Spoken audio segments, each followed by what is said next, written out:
Does that apparently doesn't. Minute. Or just chicken wire, just bolted into the offside. 10 miles out. Chicken wire. Yeah, chicken.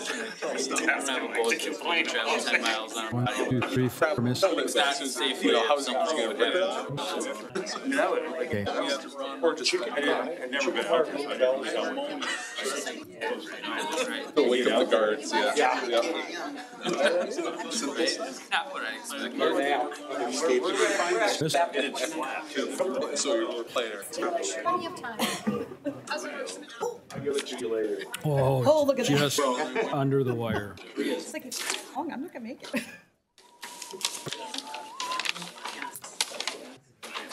Alrighty, it is 6 p.m. We will call the September 12th regular county board meeting to order at this time. We stand for a pledge of allegiance and a moment of silence. Pledge allegiance to the flag of the United States of America and to the republic for which it stands, one nation, under God, indivisible, with liberty and justice for all.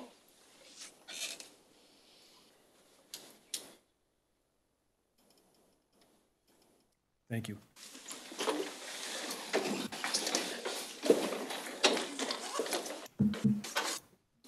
Roll call.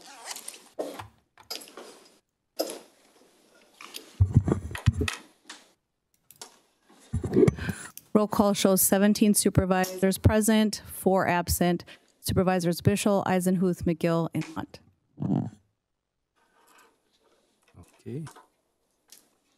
Members of the public wishing to be heard? Paul? Oh, excuse me. We got to seek a motion to approve the agenda.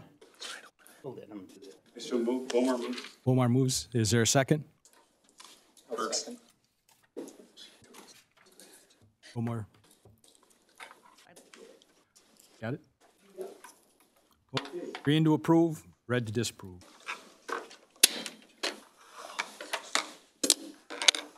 Working. Button. George, Doing. push your button. Oh.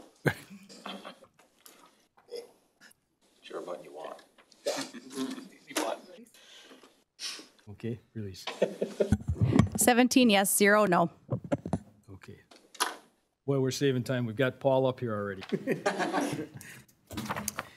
Hi, I'm Paul Krimenauer, president of the Chippewa Valley ATV Council, and the only reason why I'm here tonight is discuss a little bit about the ordinance change that we're requesting. We're asking to close the ATV trail.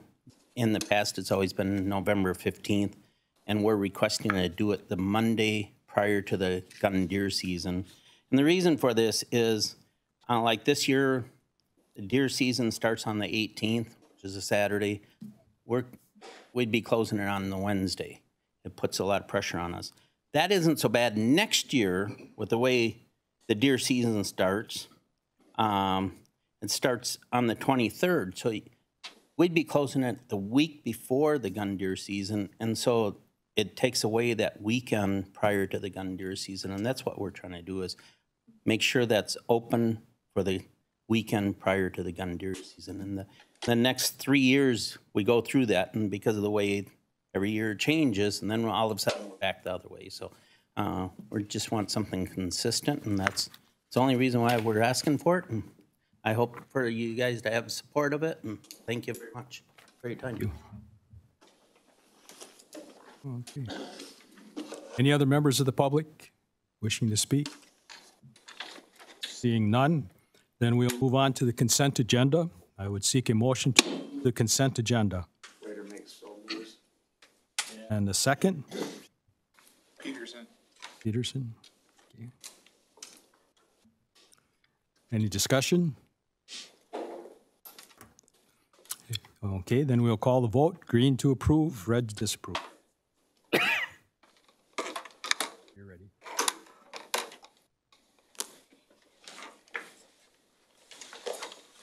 $17 yes, 0 no.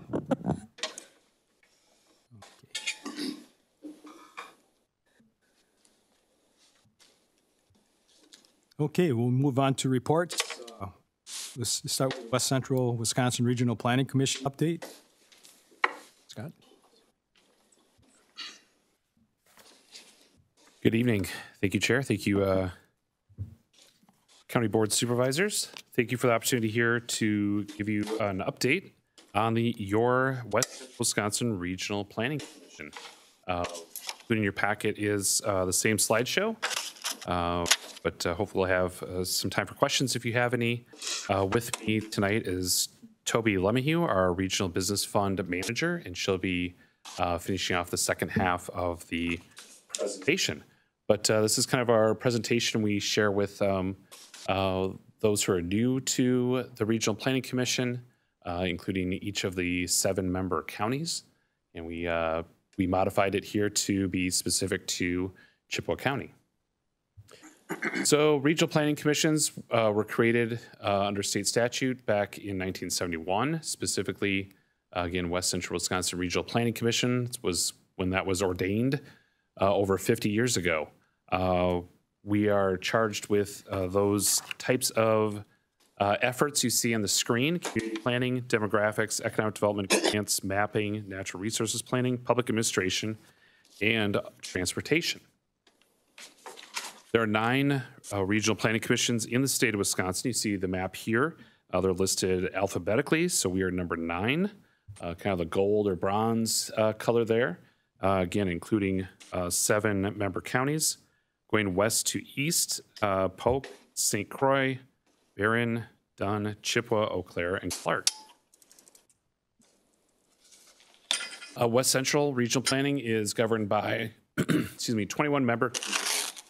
Again, appointments are made by each of the county boards. So there are 3 per county. Again, 3 per each of the 7 counties, so 21 members.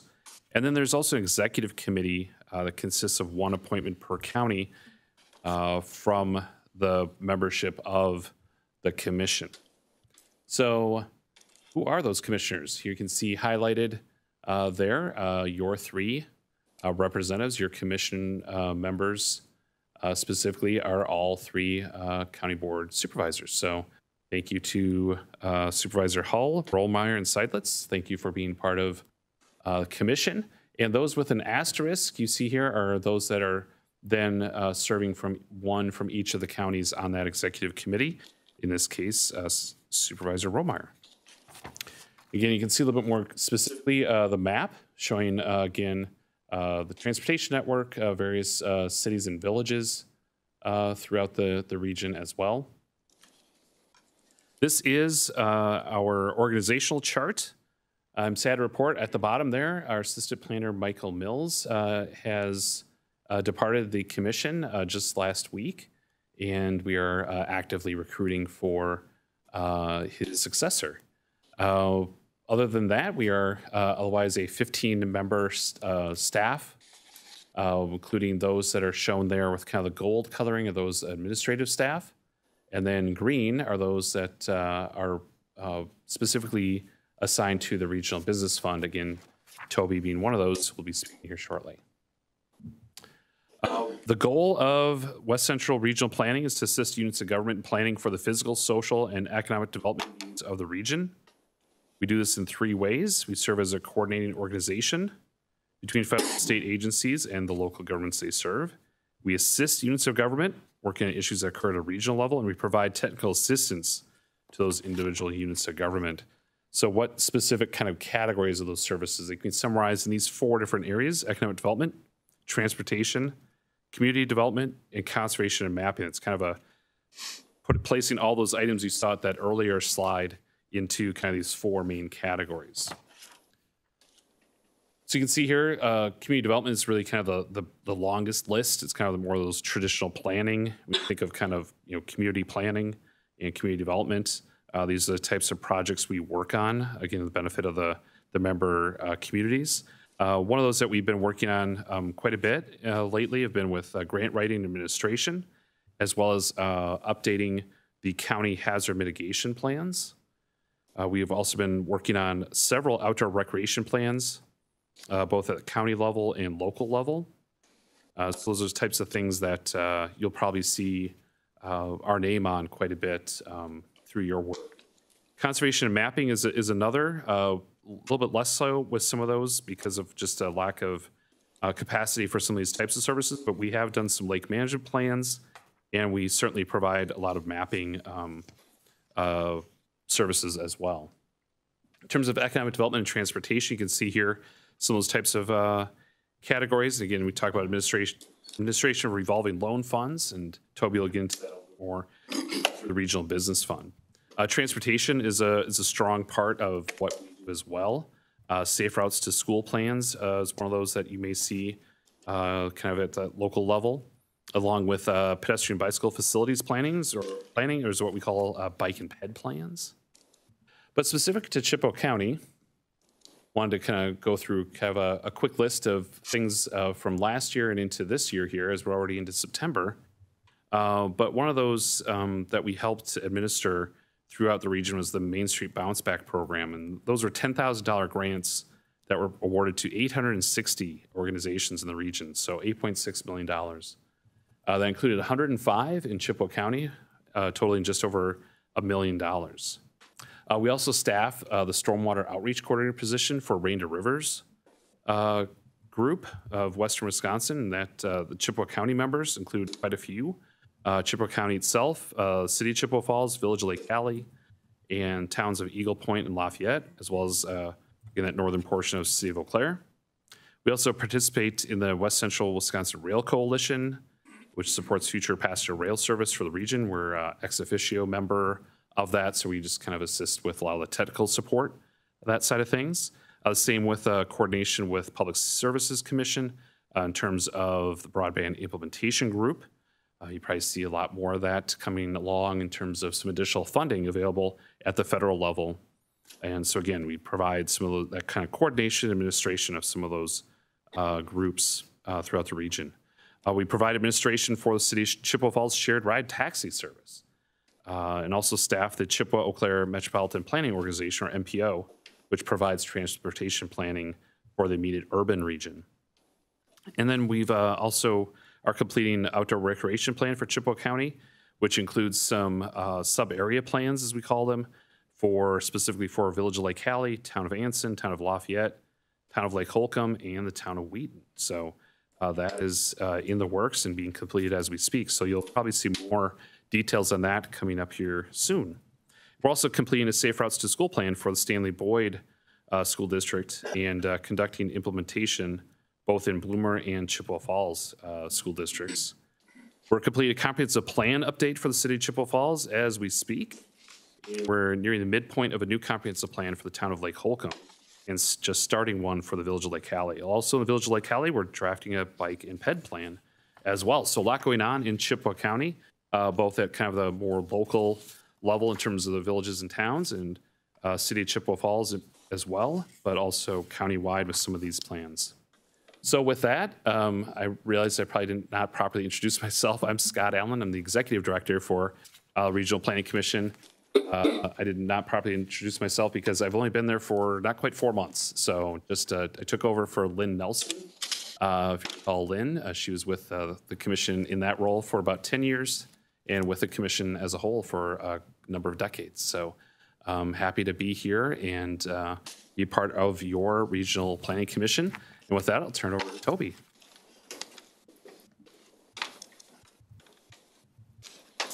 Welcome.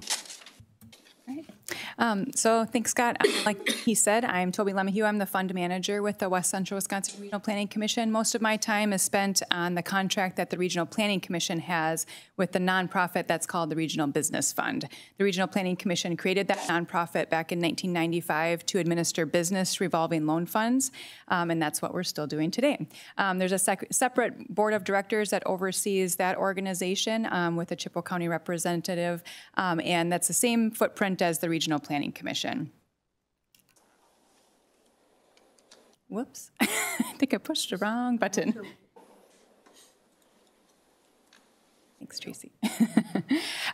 We have a few different business loan programs. I'm not going to get into the details, but the main takeaways are that they are low interest loan programs made available to businesses that cannot get traditional financing or that can't get all of their financing through a traditional route. So we do not compete with the banks or the credit unions that are available, but rather we offer another source of financing when businesses need it.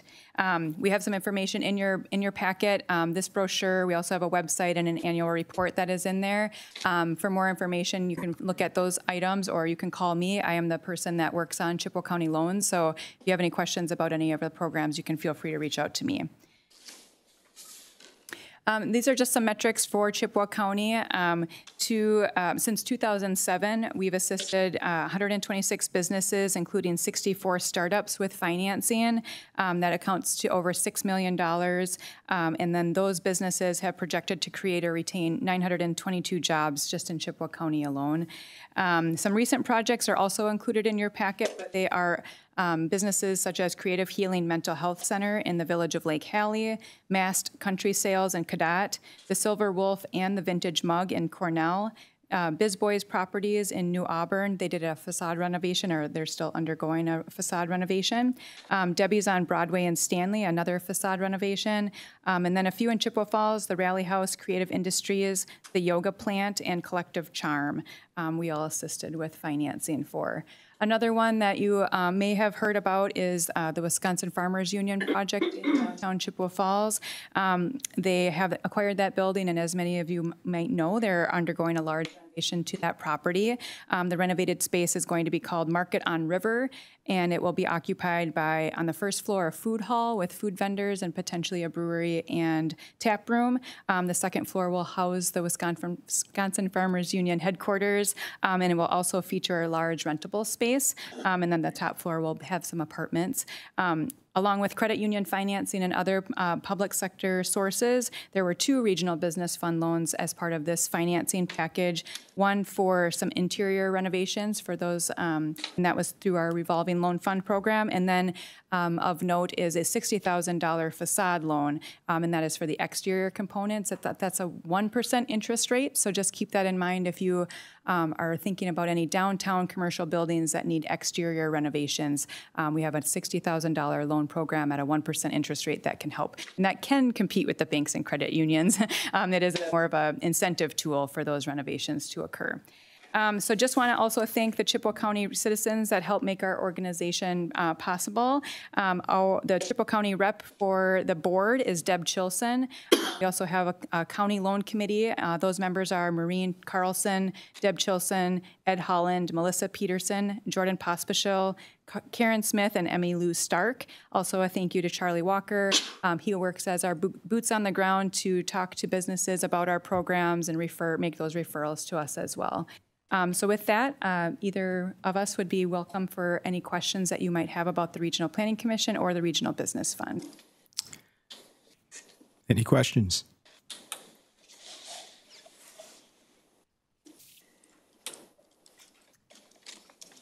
Must have done a good job. All right. All right. Thanks for having us Thank you tonight. so much. Appreciate it.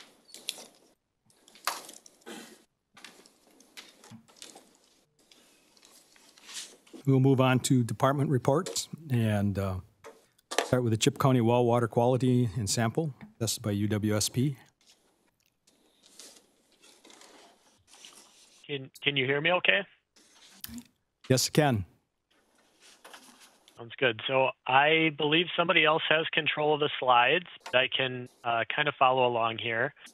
My name's Kevin Matharik. I'm a groundwater education specialist with UW-Stevens Point, UW-Madison Division of Extension. I've had the privilege of working with Chippewa County for a number of years, mainly with the Forest Management Department and Linda Schweikert and her staff. We've been doing a whole host of well testing for a variety of parameters on private wells starting in 2016.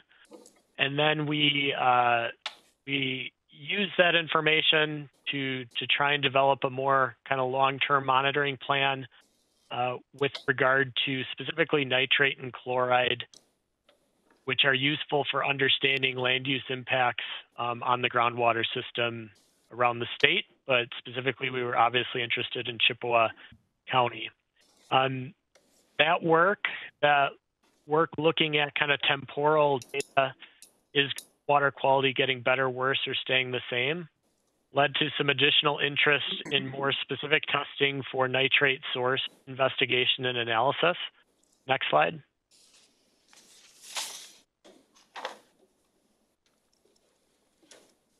And with regard to the well selection for that, there we go, the well selection for this 2022 nitrate source investigation, we essentially had 150 wells that we've been sampling annually for the last 4 or so years. And then we specifically selected or recruited wells from grid cells that had previously been identified as having a greater nitrate risk. So predicted nitrate concentrations greater than 5 milligrams per liter. We utilized this strategy to, one, determine whether our predictive model was capable of predicting elevated nitrate. And then we also selected a series of these wells for additional analysis to look at nitrate sources. Next slide, please. The map that you should see next essentially is showing the results of the 2022 testing. The different dots are showing the locations of the private wells that were selected. The graphic or the figure on the left is essentially breaking down the percentage, a number of wells that met certain criteria or certain ranges. The key range for nitrate is 10 milligrams per liter. Anything above that is considered unsuitable as a drinking water source. That amounted to about 22% of the wells that were tested in 2022. Keep in mind, this is a little bit higher than what we've seen previously because, again, we were including a number of wells from areas where we expected elevated nitrate risk. Next slide, please.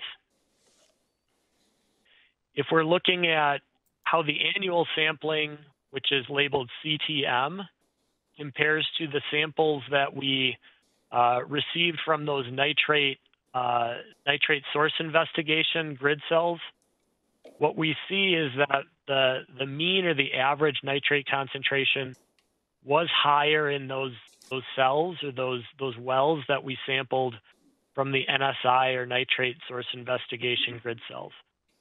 So not only was the average higher, but the percentage that were greater than 2 milligrams per liter was 82% compared to 62%. The percentage greater than 5 milligrams per liter in the nitrate areas, 59 compared to 40%. And then those greater than 10 were 34% compared to 12%. So overall, our gridded predictive model did do a better job of identifying areas of elevated nitrate risk than would essentially a random sampling of private wells for Chippewa County would do. Next slide, please. So the next thing we did, we selected 24 wells with elevated nitrate concentrations to undergo essentially nitrate source investigation. We looked for various pesticides. Those would be things like allichlor or metolachlor breakdown components. And then we looked for neonicotinoids. Those would be at the bottom, acetamidoprid, clothianidin, imidacloprid, thiamethoxam. Those are things that we'd expect to find on seed coating. They're insecticides that are commonly used in agricultural fields. We also looked for a series of chemicals in the gray, things like asulfame, sucralose, caffeine, paraxanthine. These are all compounds that would generally be associated with personal care products, pharmaceuticals, things that we might associate with septic system drain fields. So when we break it down, essentially 21 out of the 24 wells detected agricultural tracers. 17 of the 24 wells detected personal care products. And then there were 6 that only detected agricultural tracers and 3 wells that only detected PPCPs. If we look at the concentration of nitrate with regard to those categories, it does show that agriculturally influenced wells have generally greater nitrate concentrations, whereas those areas or those wells with signatures of more related to septic systems and development tended to have greater chloride concentrations or more heavily influenced by chloride. Next slide, please. We also looked at perfluoral and polyfluoral alkyl substances. You may know them as PFAS. We sampled 24 wells for these emerging contaminants. What we found out of those 24 wells is essentially four wells contained evidence of the most commonly detected compound found was PFBA. That was found in 4 wells, or 17% of the wells. All in all, there were only 3 to 4 wells that detected PFAS. So there's maybe some encouraging news there.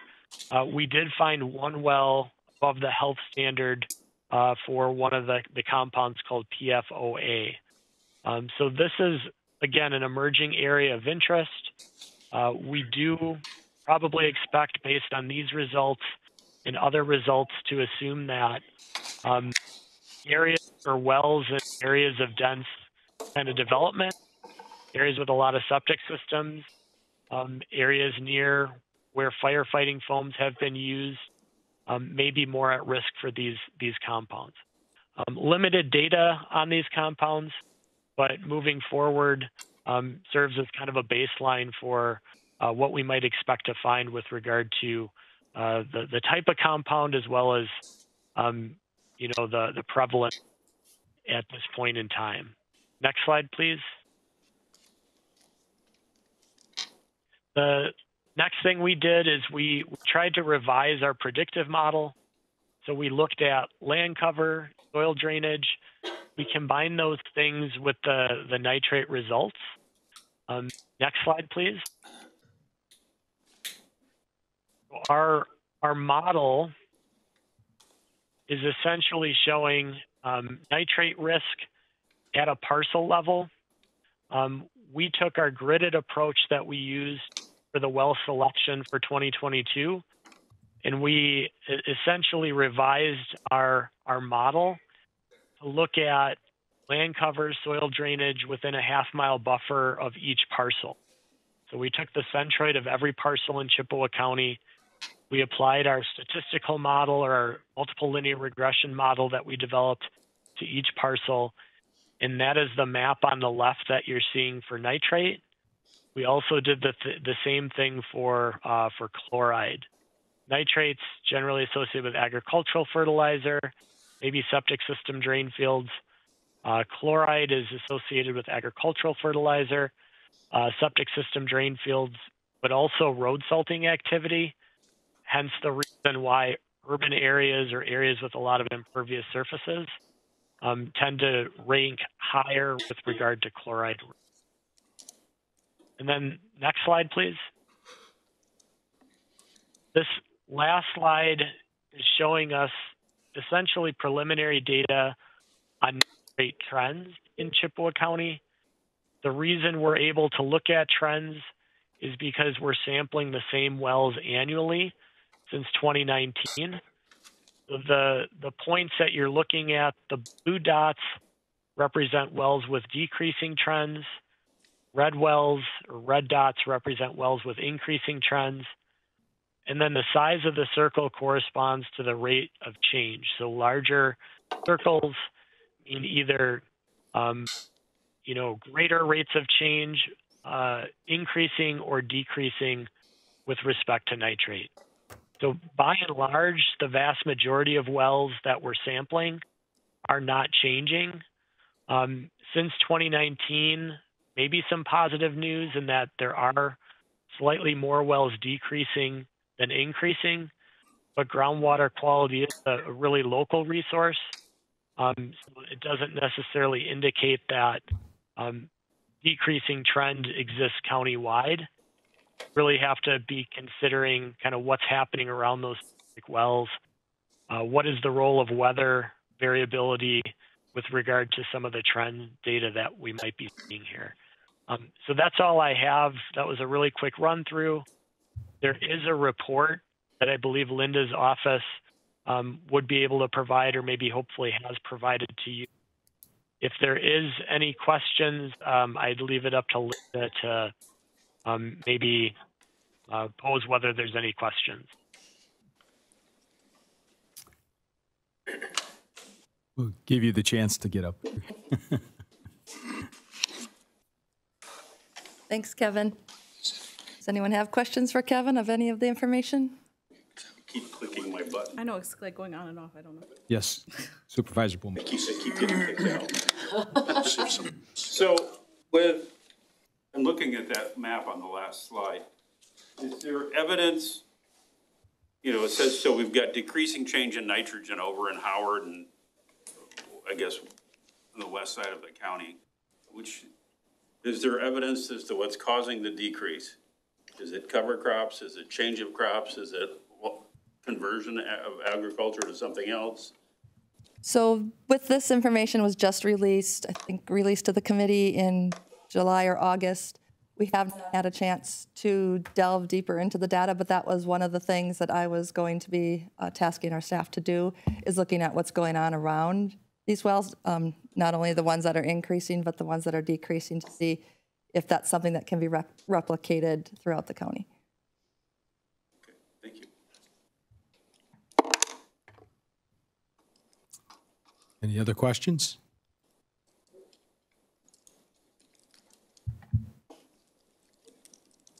Okay. Oh, thank you.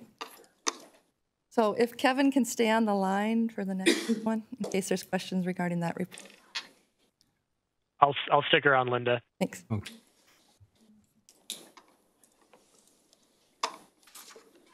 Okay. Okay. So we wanted to kind of tag team with the groundwater report that was released this summer, along with the community well drilling ad hoc committee report. Kevin was one of the members who was on our ad hoc committee, along with Kristen Walters, who's in the back. She's our new environmental health specialist for Chippewa County. Really happy to have her come on right in January, right when the committee started its work. So it was really nice that Chippewa County had added her position as well. Other members on the ad hoc committee, Alice Drosky, Town of Wheaton Supervisor, Anna Maris, DNR Water Supply Specialist, Kevin Masaryk, who's the UW-Stevens Point Groundwater Education Specialist, who you just heard, Maureen Muldoon, Wisconsin Geological and Natural History Survey, hydrogeologist, and Amy Wiersma, another hydrogeologist through the state of Wisconsin. Ketty Clow, she's the Chippewa County Department of Land Conservation, Forest Management, Environmental Engineer. Lisa Richardson, our conservation specialist, and myself. We also had two members of the Town of Eagle Point. They had an election during the first part of our ad hoc committee, and so supervisors changed. So that's why there was two of them, and then they are kind of in a holding pattern and wanted to kind of wait and see. So they have since stepped off the committee. Michael Parsons, Wisconsin Geologic Natural History hydrogeologist, started the ad hoc committee, and then he took a job in Switzerland, so he left in May. So I guess when you're doing a project that spans over time, you're bound to have people come and go. As you heard Kevin Masaryk kind of speak this, we can kind of skip over the first two maps. Two of the things we're tasked with is to identify the areas of concern, as well as areas of high risk if we were going to locate refill wells or refill stations in an area of high risk.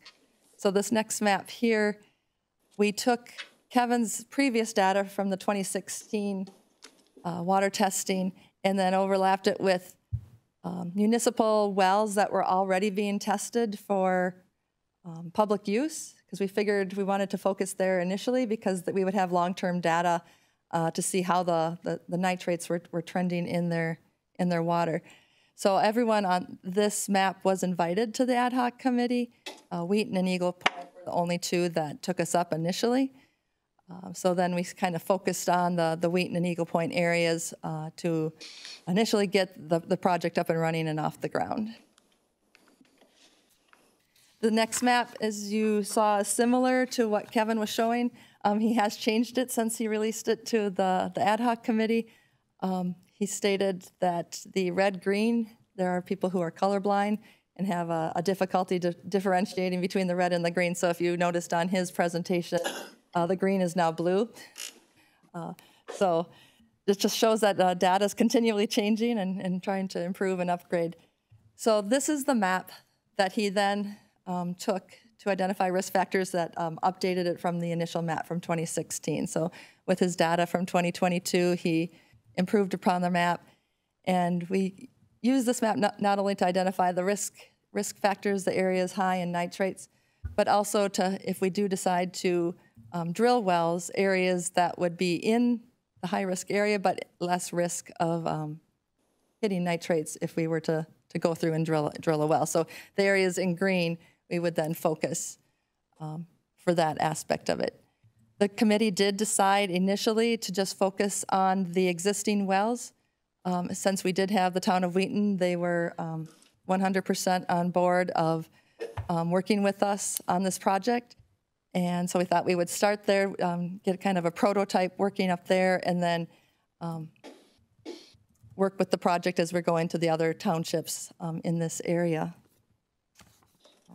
This next slide shows what we're kind of looking at a bottle refilling station. This is a LK water fountain. One of the requirements that Wheaton asked for was that it had a governor on it. They didn't want something that just had a spigot because they felt there could be hooligans that were going out and just turning the water on and letting it run. So this model, that button that you see in the front, is you just push that in and then it runs to a certain amount. We're hoping that once we get this with the plumber, we can calibrate that to different types of water bottles, so that you don't have to keep pushing it to fill a gallon. We did talk about something lower to the ground. Initially, we're thinking 2 gallon or filling up 2 gallons or 5 gallons at a time. But the people we spoke with who currently get their bottled water, like from Family Fare or the bottle stations in the grocery stores, they don't want to carry something that heavy when you're getting multiple gallons, 8 pounds a gallon. They felt that gallon jugs was the optimum size that they wish to bring in their car, fill up, and then bring home. The other specification, if you can go to the second page, yep. So were we going to have this facility 3 months out of the year, 3 seasons out of the year, or year round? And the committee decided that if we were going to do this, we wanted to be providing them water all year long. So we needed to look for something that could withstand the freezing temperatures in January and February. This company does a lot of work in Canada, so we reached out to this company, and it does that kind of speckled line across the middle is the ground level. They said if it is installed with the valve, it's got a flowback valve below frost line with insulation underneath concrete, that they don't have any problems with this freezing up in the winter in Canada. And we have since decided to put a small wooden structure around this, not so much for heating it, but to keep ice and snow off of it, because we felt that people are coming, we know what a nice storm does, and if you're coming up and we didn't want that button freezing up or snow getting, filled up into the structure. So the wooden structure will just be to keep the elements off of it. And I suppose if somebody's coming to fill up water in the rain, they might have a little bit of a roof line to stand under while they're filling it up. But we were really fortunate to find this company that has a facility that can be adapted to what we were thinking of. One of the things that we were not quite sure, kind of like a little tweak after we get it installed, is putting shelves in the little structure for them to put the jugs on while they're So they're not setting them on the ground, that they can put the empty jugs up, the full jugs up, and while they're filling it up. So that's not included in this picture, but because these are initially designed for the water bottles, the refillable water bottles, and we're looking at gallon jugs. So we're hoping that there's a shelf there big enough that they can set it down so they're not holding it while they're filling it up.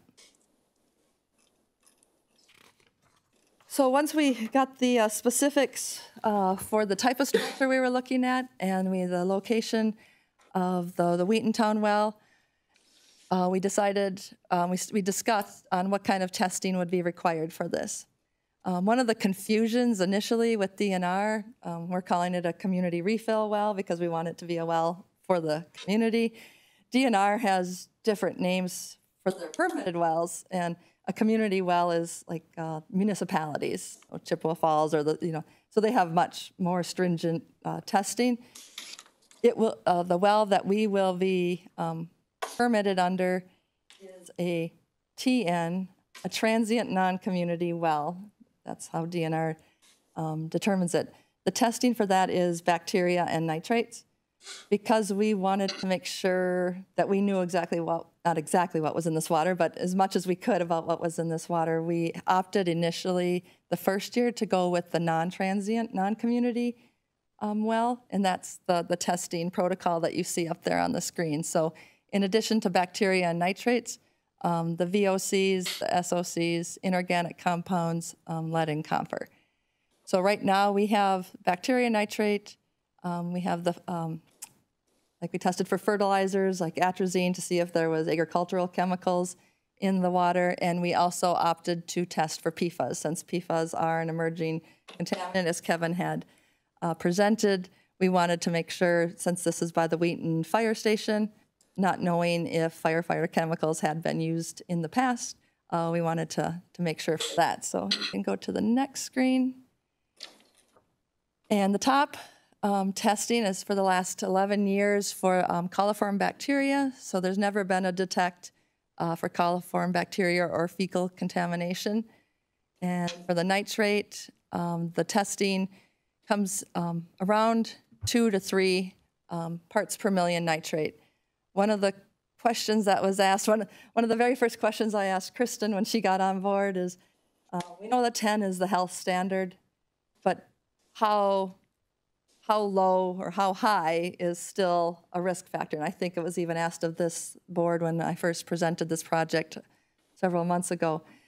And so talking with Kevin and the researchers, they say 1 is the background. So 1 part per million nitrate is what you'll find, because nitrate is naturally occurring in the environment. Looking at 2 to 3, it is a little bit elevated. However, looking at how stable it is and how it fluctuates very little over time, we felt that we have a safe source of water, that it's not bouncing all over the place, or it's doesn't have a high 5 and above going through the years. So we felt pretty confident. City of Chippewa Falls, I think, averages 7 parts per million. So that's what I'm drinking every day. So I think it's probably safer to drink out in the Wheaton Township. So those were the ones that are tested over time. The tests that we have back, the atrazine, there was no detect for the agricultural chemicals, and then the PFAS. When you test for PFAS, we all hear about PFAS in the news, and we just hear it's called PFAS. There's actually like 18 different compounds that they can test for. So when the results came back, there was a whole list of chemicals that could have been tested for it. I'm only showing the ones that had a detect above the detection level. However, all of these results are below what they call reliable. So it can test that low, but it's not a reliable number. So these numbers are all very, very low, but I wanted to be transparent that there was a slim percent of PFAS in some of this water. But in the middle there, you can see the health standard, and you can see how much lower. I think it's 450,000 nanograms per liter, and we're at 0.232 nanograms per liter. So it is a very small amount that is showing up. And as Kevin pointed out in the sampling, that if we have water that's been affected by human use on the surface, we're most likely going to see PFAS showing up. Kristen had shared the testing protocol that she had to undergo to actually even take the sample, because when I first got it back, I'm like, oh, could this be a false positive? And she says she has to be cognizant of the clothes she wears, the laundry soap she uses. She has to avoid fast food, eating at fast food places the night before, because there's PFAS on the wrappers that cover the sandwiches. So makeup, no wearing makeup to do this, so that nothing was coming off of her while she's grabbing the sample. And then she does a blank sample, which is tested so that they have, to see that it wasn't a contamination in the thing. So definitely learned a lot about PFAS during this process. I suppose that's what you want, a continuous education. So we felt that the tests that we have so far showing that the water at the Wheatontown Ballpark Fire Station, we were confident to go forward. This information was all presented at the Wheatontown Hall as well, or at the town board, and Alice Strosky said that there was no concerns coming from the township. So that's what brings us here today. We've kind of gotten all the data that we were ready to go forward with the project. We met again this afternoon to kind of bring everyone back together after all this data was acquired, and just kind of discuss next steps.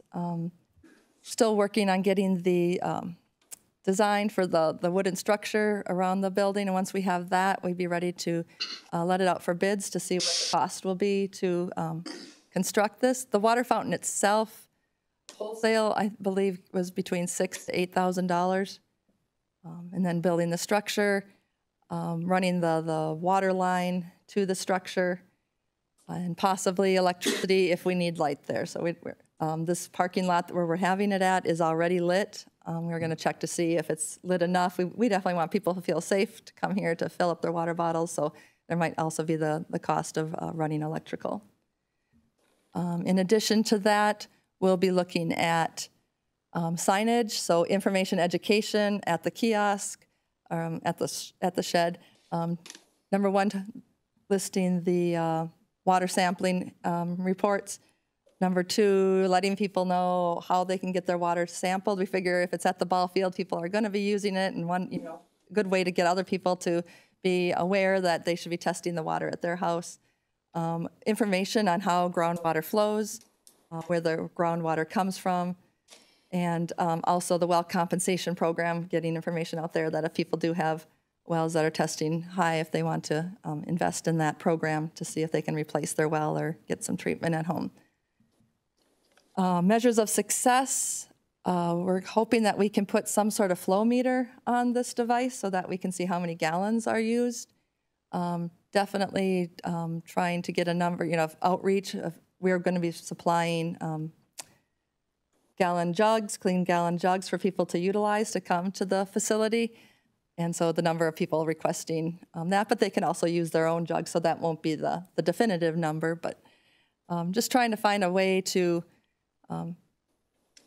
numericalize if this is getting used. Obviously, we don't want to put something up there and not being used, but the people who have been coming in and testing their well, and we're talking about this, they're all like looking forward to this. They're like, oh my gosh, let me know when this is up. So there is initial desire to be using this this facility. So I'm feeling confident that this should be a success. Any questions?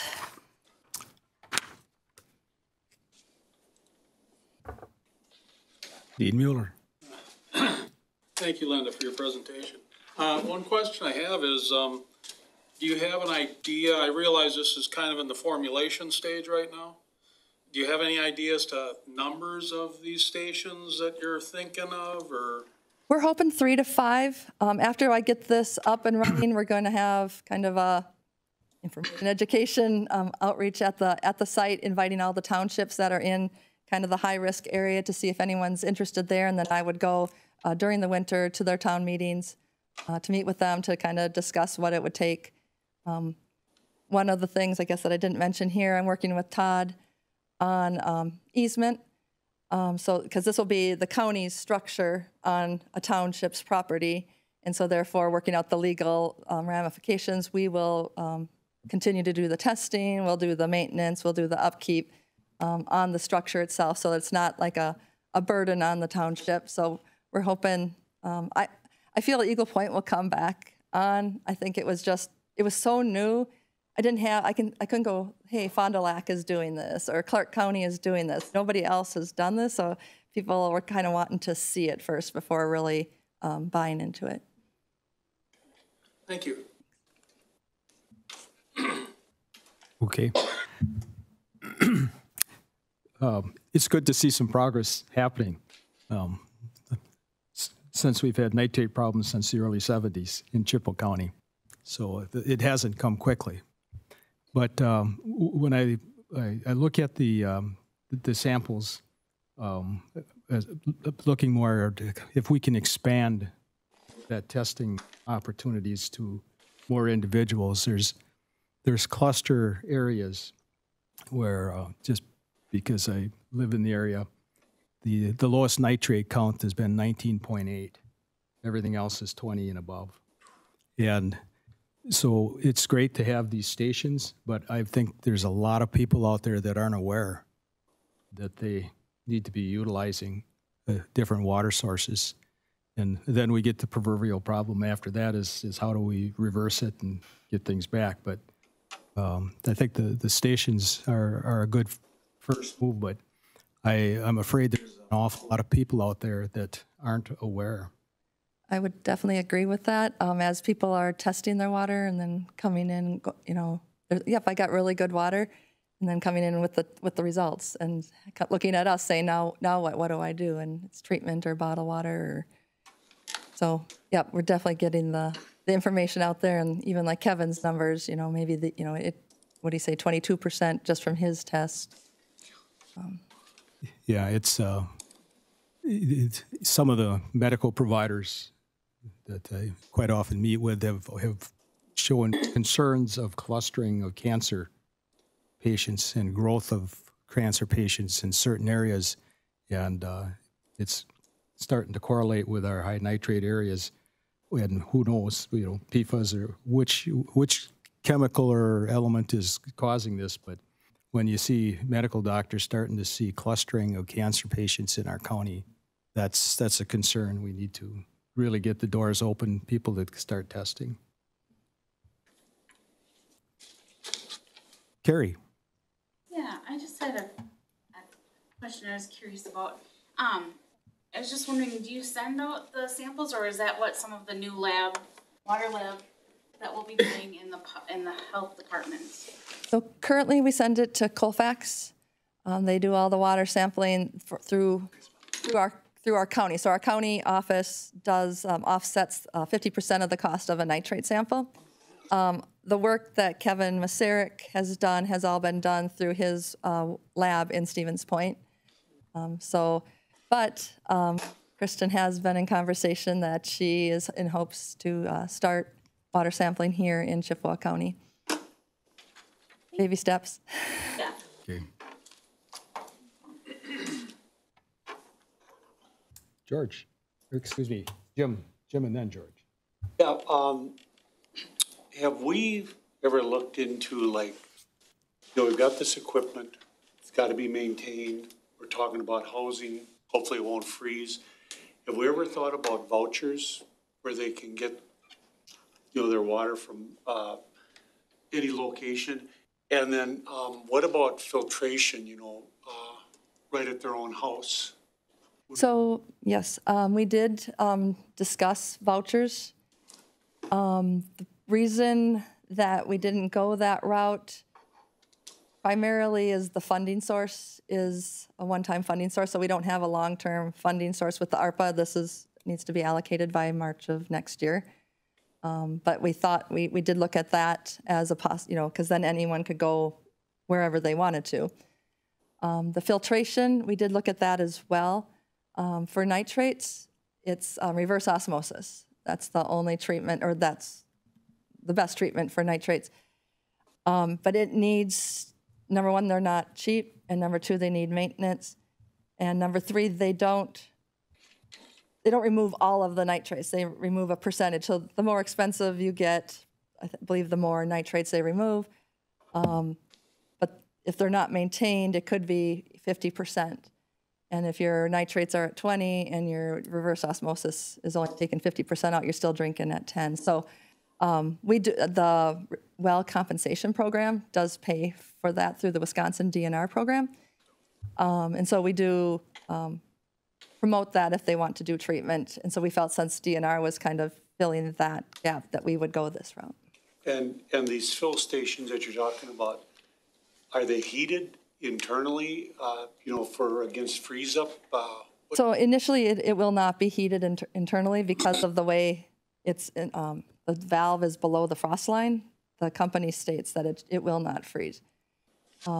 If we prove them wrong with our 50 below winters, then that will be something we look into. Do they, and the reason I have this question is from my past experience in the store, have you checked to be sure that they don't guarantee that with a certain groundwater temperature? In other words, the temperature of your water, I think when they had these frost-proof cattle waters or freeze-proof cattle waters, you had to have a well temperature, I believe, I thought it was 55 degrees or higher.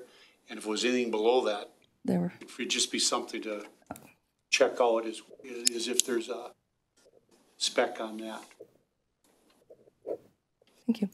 Thank you. George. I just wanted to make a comment. In 2010, I bought a house out in town Lafayette on Main Creek. When I bought it, I had a full spectrum done by commercial testing, Bofax, 3.4 milliliters of nitrates. 10 years later, in 2020, I sold it, and it was up to 10.5. And the only comment that I mainly wanted to make was that what I've noticed, just talking to the different neighbors out there, a lot of them had very shallow wells, and sand points weren't unusual, anywhere from 20 to 50 feet. And I'm assuming that that's probably one of the problematic parts of it. Correct. Kevin has pointed out the concentration of nitrate, the deeper you go, the more diluted it gets, right? So the shallower your well, the less it has to dilute. And so, yep, you're getting the upper recharge, the deeper wells, is something that we're looking at. If people are to drill a new well, we recommend not the shallow aquifers going deeper. However, that may run into the iron bacteria, which is down deeper. So it's definitely not an easy solution, but you are correct, especially in the sand as well, because the sand is easy to infiltrate, so the nitrate is easily leachable and in that upper part of the water table. Just a comment. I hope we don't reinvent the wheel in two different departments, because they have some equipment already in the health department. Thank you for bringing that up. I would hope we'd work together and maybe have just one lab, and because the beach water testing that they're doing and is not a whole spectrum, and maybe you could help them out with a different spectrum. So I just hope that the two different departments work together. Yes, we definitely want to. When I found out that, because Kristen had a lab in the that she was in previously, and I thought if we had a lab here, maybe we could do some of the more intense sampling that Kevin was there as mentioned, maybe some more seasonal. He's doing it yearly. Maybe we can do monthly to see if there's higher risk of nitrates, maybe in the spring or fall. Looking at those other areas that are decreasing or increasing to see if we had a lab here. I would definitely see the value in utilizing that for future research. For both departments? Yes. Glenn. I've been noticing a lot of drain tile being done in the last few years in fields and stuff. How is that affecting, you know, the water? I mean, you're collecting water below the surface and basically they're running them out, you know, in a common area, and they usually head towards the wetlands. I mean, are we damaging our watersheds with these tile projects? There's been a lot of research of the drain tiles on the eastern side of the state, especially in the karst area. They have seen a lot of quick flows from maybe manure being spread on the surface to then coming out of these drain tiles. The greater risk with the drain tiles is surface water, because it's not allowing it to infiltrate, it's allowing it to come out.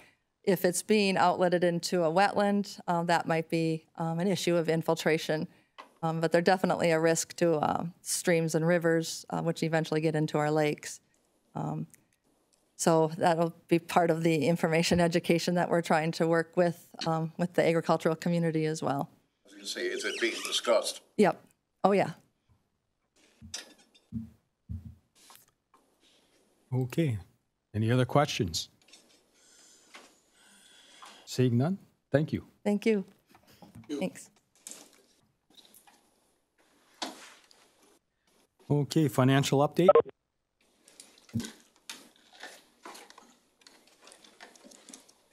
Good evening, everybody. All right, I'm going to be quick because I felt like we've been here a while now. All right, so this is going to be for just half of the year. So we're looking for anything around 50% for expenses, more than 50%. You know, as I've talked about before, the county board one is kind of new that I added this time, and it was just because of the county memberships and the subscriptions are done in the beginning of the year. So that's why it's a little bit larger on the expense side. We've talked about general county and the county clerk before, you know, state shared revenues and the county clerk for the libraries allocation done at the beginning of the year. The next one we'll talk about quick is the county treasurers. Normally, based on the criteria I just told you about, I wouldn't talk about this one, but I wanted to talk about it because it was over 150% for the revenues. And it's just right now we're seeing record rates of interest. Right now, our state investment pool for June was at 5.09%. I would say really lucky. We're lucky usually to be at 0.1%. So that's why we're seeing such a dramatic increase on that. Register of Deeds is a new one that you don't usually see me talking about, but I wanted to talk about it this time because right now the revenues are a little low and it fluctuates with the housing market and the loan rates.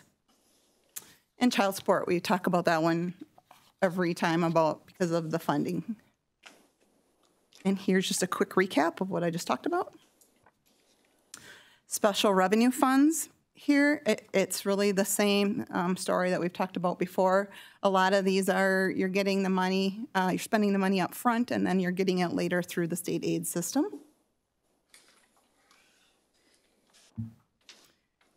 And here's just a quick recap of some of what we usually talk about. Here's the sales tax fund.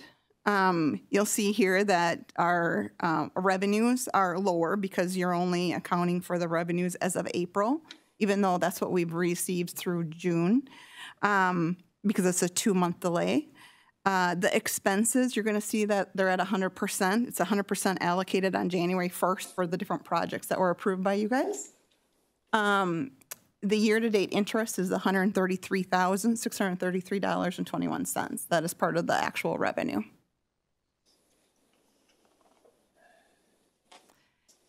Here are the opioid abatement accounts. For 2023, the only revenue we've had is for interest income. We hadn't received the money from Johnson & Johnson and the distributors. I know some has come in since we did this report, as of this report date. Here are the American Rescue Plan Act funds. I'm just going to call it ARPA. It's easier. So all the 2023 revenue is just interest revenues because we received all of our funding already in 2021 and 2022.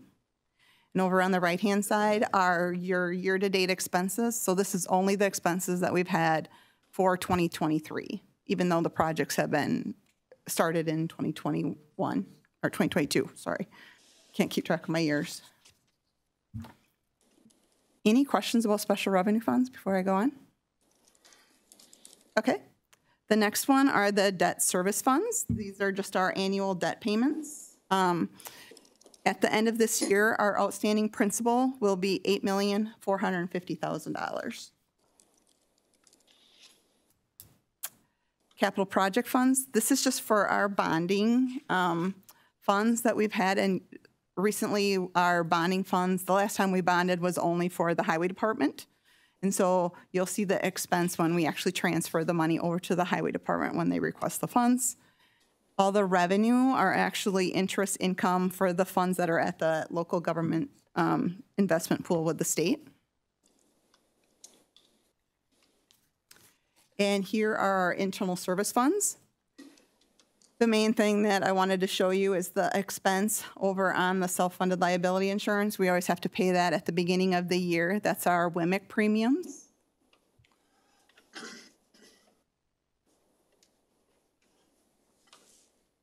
And here are our enterprise and trust fund agents or trust agency funds. The only thing that I really wanted to highlight here is on the land development fund. You'll see that revenue. That is only because we have sold one lot this year. So far, as of June 30th.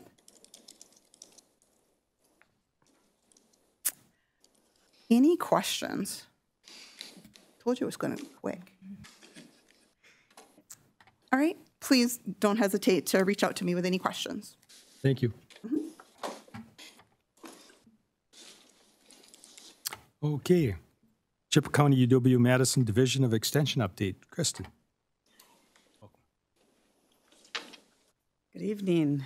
I don't know if it's good or bad to follow finance, but we're going to give it a shot. Do I just press here? Yeah, you should. To move it forward? Okay, thank you. So I'm really happy to be here tonight. Thank you for having me and giving me the opportunity to speak with you. My name is Kristen Bruder. I'm the area extension director, and I cover Chippewa and also Eau Claire and Dunn counties. I've been here about a year. Some of you are probably like, where have you been in the last year? It's been busy. So I found it was time for me to come in front of the board here to introduce myself. I've gotten to know the area. I've gotten to know the people, the staff, and the programming that's happening. And so I'd like to just do an introduction to you all so that you know who is overseeing extension now in Chippewa County. A little bit about myself, and I'm going to talk about the role that I play in a bit, but a little bit about myself. I am actually a Chippewa County resident, so I am a constituent of Chippewa County. I'm proud to be serving Chippewa County now in this capacity.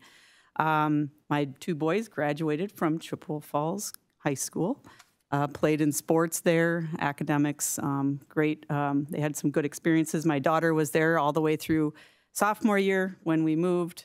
Still in Chippewa County, but she did transfer over to Elk Mountain. And she graduated just this last year, just drove her to New York, and she is now attending the Culinary Institute over there. So my husband and I are now empty nesters, so any of you who can relate with that, it's got some good and bad. So we had 3 days of it, and then our boys came home with their girlfriends, and the house was chaotic again. So we are engaged in community events. We hope to get involved a little bit more now that the kids are gone. You might see me out on Lake Wissota or at some, establishments such as Liney's. Visited that over the weekend. And I've been with Extension for 23 years in a number of capacities. So I'm certainly familiar with our programs. So what do I hope, oops, I forget I'm doing this. What do I hope to accomplish tonight? Really to introduce myself, introduce you a little bit to the program and to the staff that we have here. I'd like to describe a little bit about the partnership that we have with the county, the role that you all play with Extension, and then perhaps some ways that you can engage better with us over the next years to come. So Extension's mission has not changed over the last 100 years. Our educators live in the community. They may be UW-Madison, but they live in the community. They work in the community. They live in the community. They understand the needs. And their job is to bring those resources to Chippewa County. I like to look at this as extension. We have the state's largest classroom because that is the boundaries of the state, the Wisconsin idea. We are that arm of the university, bringing those resources all over the state. Our educators also serve on coalitions to help with community improvement or work with other partners throughout the county to address local needs. So if you look a little bit, we've been around for a while. 1904 is when there was the idea of the Wisconsin idea.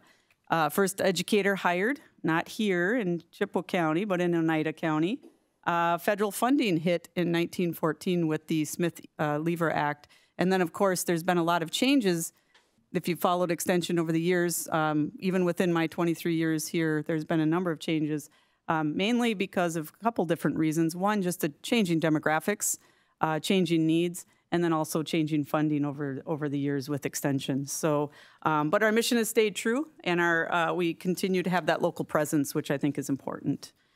When you look at our statewide network, as I mentioned, local educators work with the university to bring those resources to the county, but we also have specialists. We work with our local partners, and we work with county officials across the state as well, because we are in 72 counties.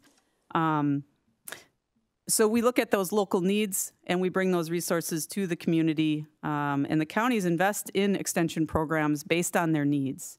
And so in Chippewa County, you invest in 5 of our institutes, and then, of course, you have what I like to call the Verizon network of all of the other, as you saw on the screen or over on the ceiling coming down on you here.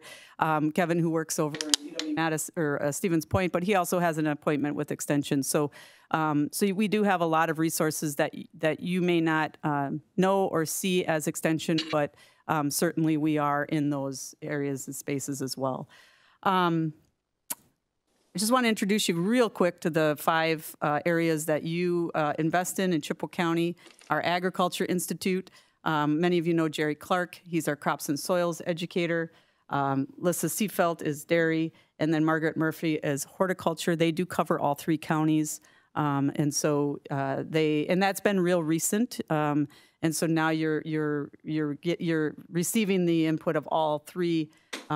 Jerry was your prominent one. He still does office here, though, so he is still in the county, which is good for the county.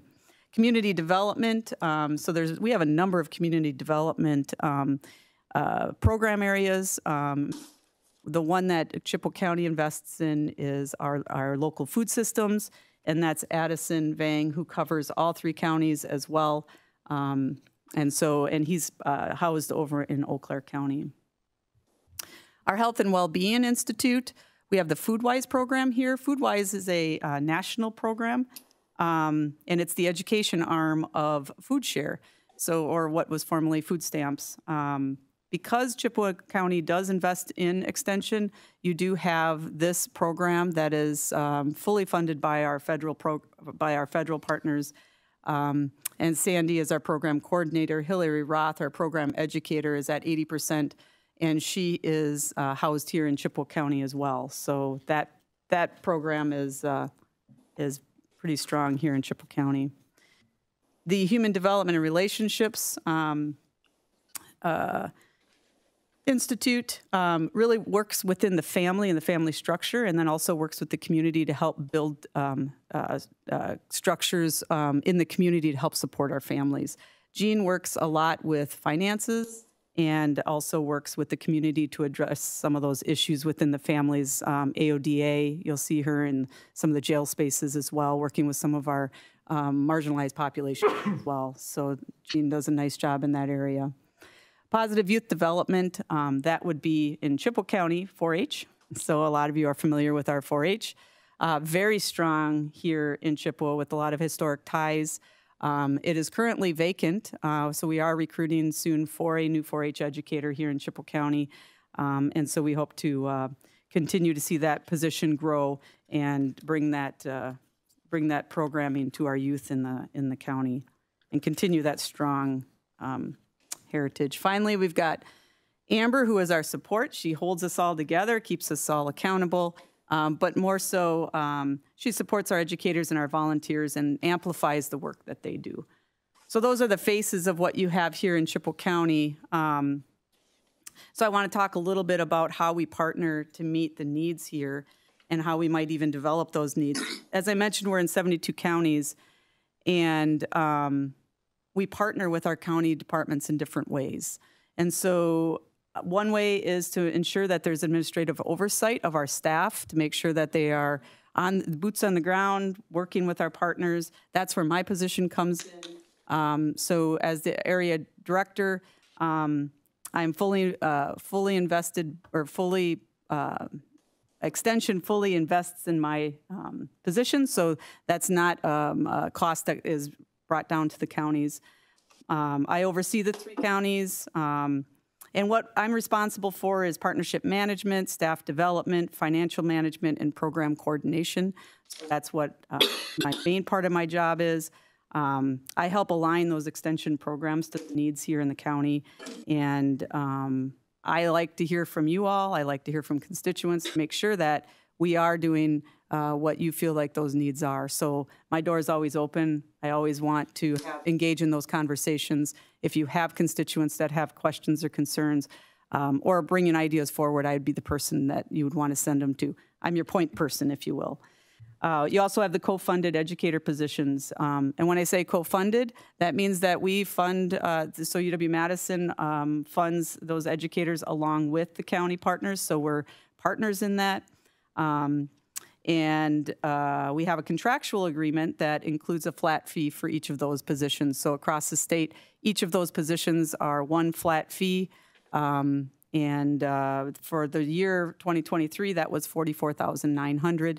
So for a full-time equivalent position, which includes benefits and salary, that would be what the county portion of that would be, and then UW-Madison Extension carries the rest. We're fully integrated in the county system and to the county government. So we have an oversight committee. Thank you for those of you who are on that committee. So we work very closely with them. We meet once every other month, and they assist in our program direction. They identify, help to identify priorities and needs, assist in staff hires, so I'll be engaging with them with our new 4-H educator position, and then help us with that budget oversight to make sure, of course, as every department, that we're spending money in a good way. So if you look at just in terms of what you have here, the role of the Extension Committee, the county code. So you have your county code here. I'm sure you're all familiar with that. This is probably your nighttime readings, so I don't need to go over that. But we're also in the Wisconsin State Statute, and that is to spell out our partnership and really ensure that Extension is involved in the counties and in a way that is meeting the county needs. So those are the two statutes, or the statute and the code that you'll see. So how can you engage with Extension? Of course, I'm the first point of contact, so if you have any questions, you have any concerns, please reach out to me. I'm here to serve you. I'm here to serve the community, to oversee our staff. We're here and ready to assist in any way we can. It's your investment, so please be involved and engaged in that. I also advocate for you, so if you don't like some of the things that are coming down from UW-Madison or some of our leadership, let me know. Tell you it works when they hear from county board members or they hear from administrators. You know, they listen to you all better than they listen to me. So I don't know how to take that, but certainly I will be that conduit for you if that is something that you'd like to have your voice heard. So we'd like to hear from you. How can you engage? We have reports. So we have these every other month reports that we do give to the Extension Committee. And so if you'd like to see those or be a part of those, we'd be happy to put you on the email list so that you receive those. You'll see what our educators are up to on a regular basis. We have newsletters that are put out that we can put you on the mail-in list. One of them, we have 2 ag newsletters, and we have a 4-H newsletter currently. We hope to get back out into the community and really get into some of those news streams too, so that you see us out in the news. Attend some of our programs and our community events. Best way to see us in action I always tell the educators, if you're not out there doing something and you're in the office, you're not doing your job. We got to be out in the community. So please come visit us out there. Come and see an educator or myself in the office, and let's do coffee or soda or any other kind of beverage, of course, after hours. And I think this is being recorded, so we'll stop there. So I would love to sit with you and get to know you a little bit, to understand your needs, your constituent needs, and to help bring more resources and make sure that we're doing what we're supposed to be doing here in Chippewa County. Just in your packets or online, you can click on these, which is they're hot links. If you for your bedtime reading, it's got some links that you can click on. Our organizational chart, if you're familiar with or you'd like to know more about how extension is set up, we've got both the programmatic side and the land side, if you will, that you can take a look at. The 136 county contract template is in there. We like to be transparent with those. The county administrator does sign that each year. That doesn't come to the board. The committee will look through that, but I wanted to be transparent to let you know what that contract looks like. It's not going to be the most up-to-date one. Those are just coming out. Of course, we have the county partnership guidance. I would encourage you to look at that. It is a great resource for you to really understand what the relationship is and then what is happening at the county and state side. So please look at that if you have any questions there. Of course, our website, and then some of the educational outreach or the institutes, some of their information as well that I'll leave you with. So with that, again, I just want to thank you for the opportunity. I want to thank you for the opportunity to serve you here in Chippewa County. And please reach out with some questions. I'm happy to entertain those now. If you'd like, otherwise, please reach out at another time. Thank you. Any questions? Thank you. Thank you. Okay. Move on to County Administrator Review and Update, Premier Review of the Fiscal Year 24 budget. Lori? Pinch hitting? Yep, my turn again. All right, I'm just helping out. Randy would normally present this, but he's on the phone right now with us, so if you have questions, you're more than welcome to ask. So you see in front of you, understand this is just a very preliminary document. We haven't received our state shared revenues numbers, so it's very preliminary. The first thing I'll talk about is the tax rate. Our tax rate is comprised based off of tax levy and equalized value. And our equalized value increased by 14.38%. Huge.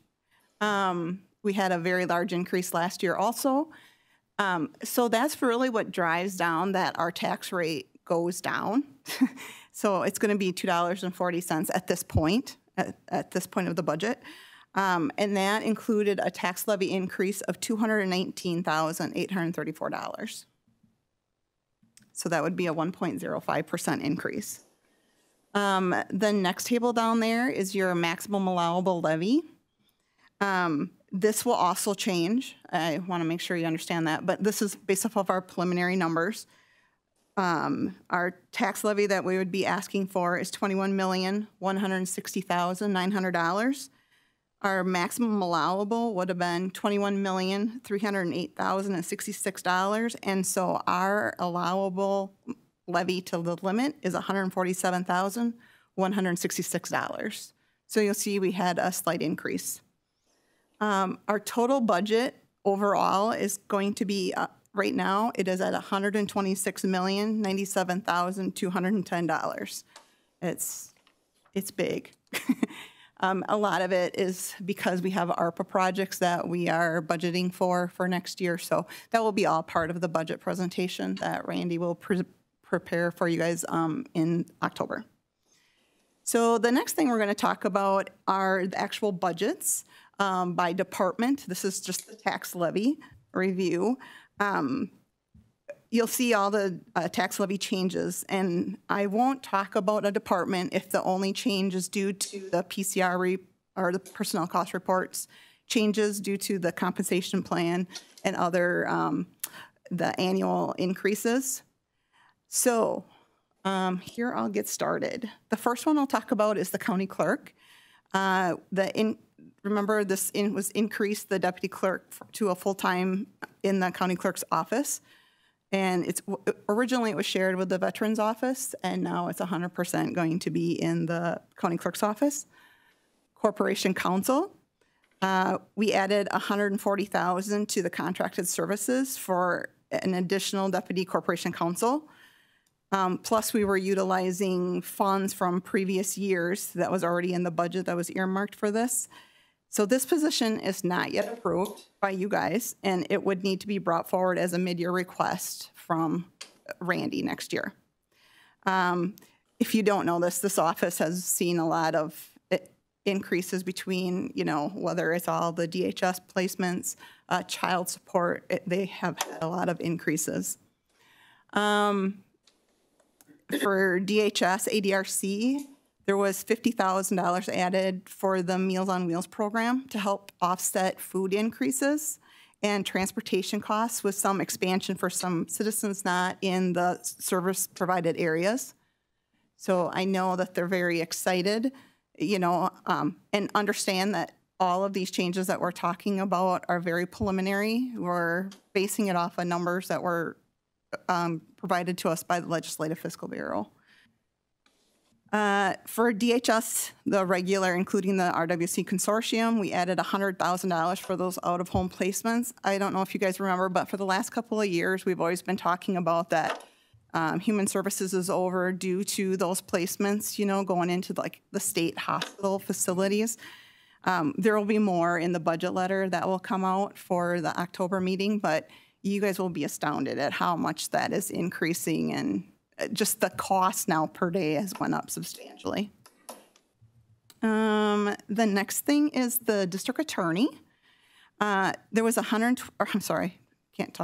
There was a $25,000 was added to the contracted services to help with the beginning of the funding for an additional legal secretary position.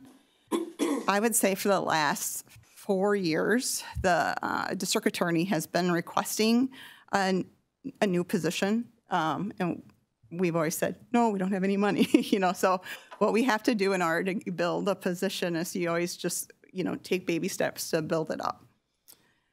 The next one we'll talk about is extension. There was a $54,000 reduction in tax levy, you'll see, and that is due to us moving the county's contribution to the Wisconsin State Fair from that extension area over to the general county's accounts, based on a request from the extension director. And also a reminder that we increased for 2024, the admin assistant position and extension from a 0.8 to a 1.0. And remember, this is the state contracted position. For highway department, we ended up having to add $100,000 to the non-highway fleet operations.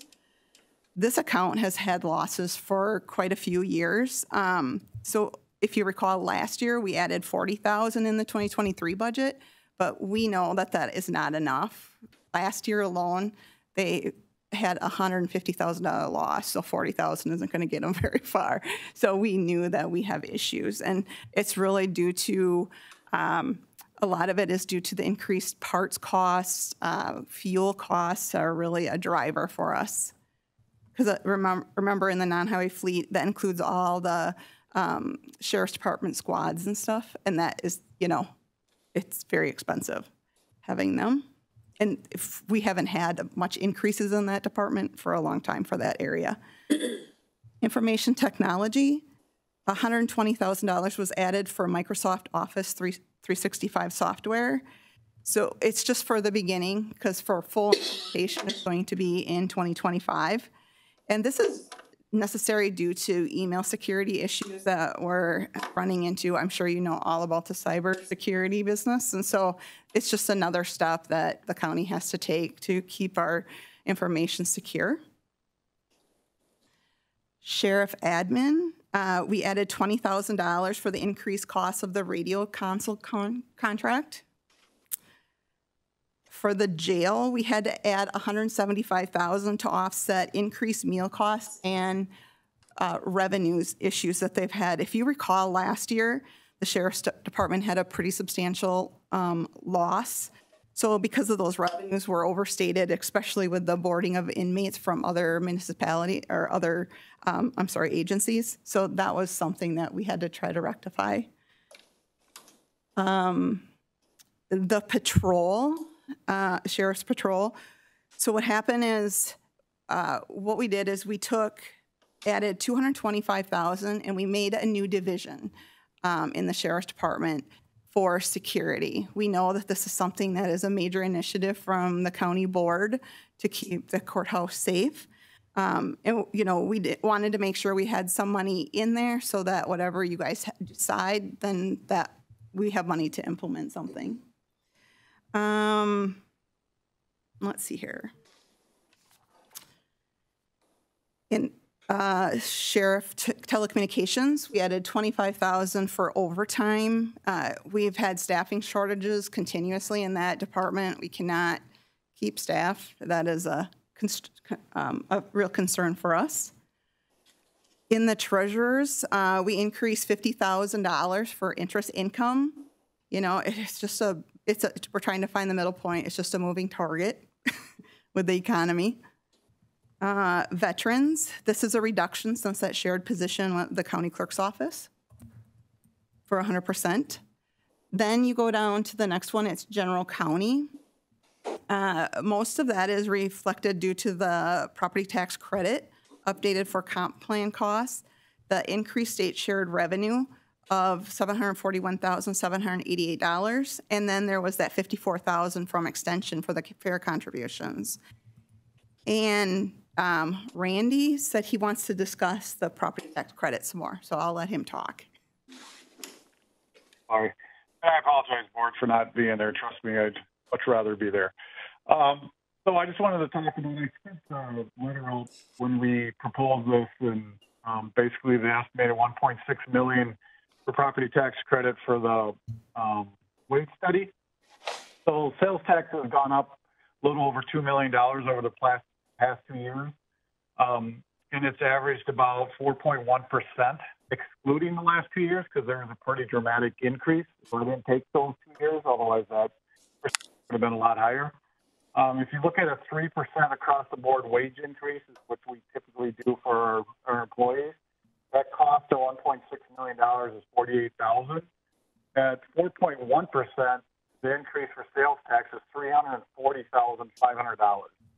So I looked at, obviously that's a pretty significant difference, but even if we went up 1%, that'd be $83,000. So sales tax increases by 0.5% cover on an ongoing basis those wage increases for that wage study. So I just wanted to tell the board and talk about the ability to fund this and that it's sustainable moving forward with the way we're doing it. So that's all I wanted to say.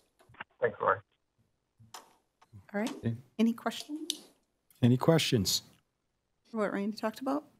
I know it's hard to hear them. All right. So for facilities other, we added $10,000 to the towers budget to help offset additional costs with the increased number of towers. If you remember, with the radio tower project, we added, I believe it was 2 radio towers. Since we're going with analog and digital, so they had to have that. You had to have better coverage. You had to have those additional tower sites. Let's see here, budget adjustment. That was reduced by $67,500 for the WPPA contract, which was you guys ratified in December of last year, and the longevity policy, which was approved last fall. Insurances, that increased by $81,000. I know, if you recall, there's been a lot of conversations from Randy about how our insurance is increasing, and we're just trying to play catch up, and so we're doing the $81,000, hoping that will help us get more sustainable for the future. And the last 2 accounts were the libraries and county aid bridge. Both are outside of the levy limits, and both have been reduced for this budget. So for the county aid bridges, that one actually, they had more requests, but they had some non-lapsing or available non-lapsing balance within that account.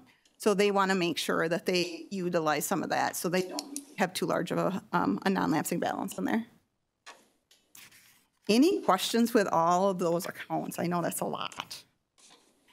And the next time that it's brought forward to you guys, I'm sure Randy will talk about the changes that we've made since this from tonight, so then you don't have to hear it again. All right. Okay. The next table will just show the summary of the new positions that have been approved by the county board already. And the last paragraph I wanted to talk about was the state shared revenue. Just remember that our information is based off of the information we receive from the Legislative Fiscal Bureau. We're not 100% confident in that number. We'll be much more confident when we get the number from the Wisconsin Department of Revenue, because they're the agency that actually pays us the money, so we're always better off to get it from them first to be sure that we're getting the right amount.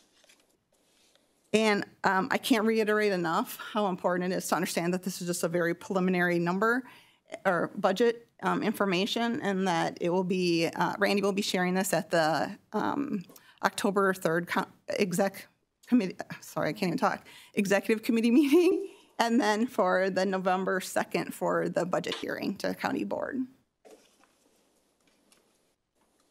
Anything to add, Randy? No. Okay.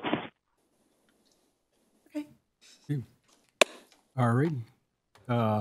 Buck Steele. Sure. I would, it's just a comment, it's not a question. Always before, we've had a chart in there that says what our county budget was for the last few years. And it's not in there, and I hope it's in there in October. Yep, and that is true. We will have that, but that isn't, so this preliminary one, we have never given that information in the preliminary budget. That has always been in the budget presentation that comes out in October. Thank you. Mm-hmm. Any other questions? Jim? Yeah, just clarification. So based on all of our figures here, we're looking at a decrease on the tax levy per thousand? A tax rate. Tax rate. Okay, I own a building that costs $1,000. Mm-hmm. Was it 272 last year and it's going to be 240 then? Right, but remember that no matter, yes, it will be less, but we're still going to need the same amount from the municipality, because your place still might be 1,000, but Supervisor Romeyer's might have went up another $1,000 to help offset the increase. So you got to realize that the cost, the assessed value is going to play a factor in that. But the simple method is, yes, then your tax rate should go down. As long as yours goes up. Yeah. There you go. It's fine. Up, we're good, right? Yeah. Okay. All right. Anyone else? All right. All right. Okay. Moving on to business items. Ordinance 523. Chapter 16 of the Chippewa County Ordinances is the ordinance that governs county forests. As Paul Krummenauer from the ATV Council stated earlier, they came to me with a request to change our closure date for the ATV trail from a date certain of November 15th to a shifting date to accommodate shifting dates of the deer gun hunting season. Anytime I go through the process of changing an ordinance, I'm going to try to correct all the other mistakes I find. So I tried to do that. So there's a lot of just clerical error, getting rid of previous things that didn't actually pertain because they weren't corrected in the last ordinance update. The other main thing that I would say that I did in this ordinance, if you can scroll down, so you can see it used to be just a listing essentially of boat landings, and we changed it to the listing of our special forest units. If you can continue to scroll down, I'll just hit some highlights as we go through. A lot of it was just very much clerical error, citing purchasing policies, things like that. If you can stop right there for a second, Jackie. The No, it's further down in it. That's just a clerical thing right here. Right now, there's no laws that govern use of our Type B tax deed properties, which we've retained for recreational purposes, citizens of the county. Some of them you can access, some are landlocked. Either way, there's currently no law that governs them. By adding them to the use regulations under county forests, we're creating the same set of laws to govern those lands as far as tree stands. Can you hunt there? Can you recreate there? It's just making them sync up to what I'm already doing because I'm responsible for managing those lands. Then if you scroll down, we'll get to the ATV. It's real short. This is just syncing up language with already established language and other statutes and other areas of the law. So this just changes it from the November 15th set deadline to the Monday prior to the traditional deer gun. That and the tax deed were the main changes that we made. A lot of it's just titles and reference to other statutes. Okay, any questions?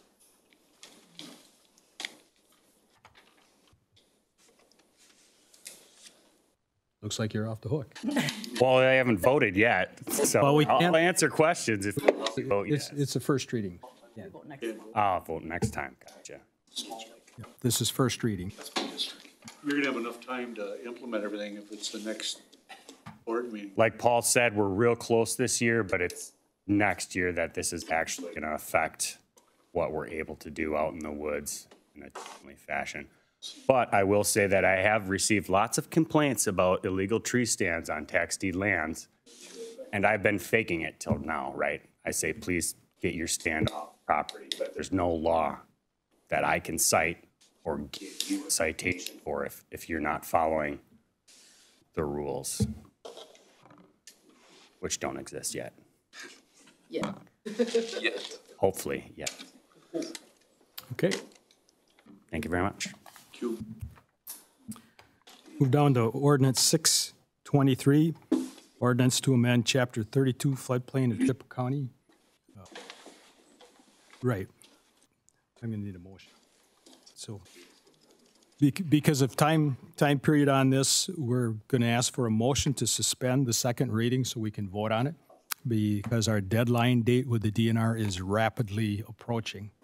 So I would at this time seek a motion to waive the second reading. Supervisor Bergeron, I'll make that motion. Is there a second? Berg second. Berg beat you to it this time. Okay, any discussion? And green to approve, red to disapprove.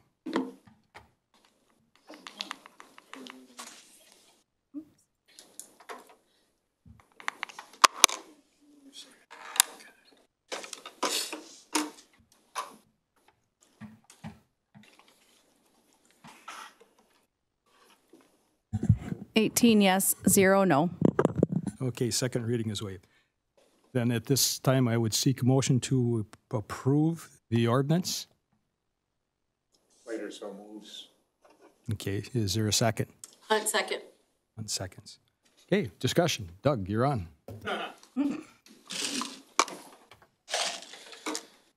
I was just laughing because when I got home today, Spectrum sent me another notification, and it was like every other week they're sending me something. And believe it or not, that's the way FEMA has been on my tail with this ordinance, is get this thing done.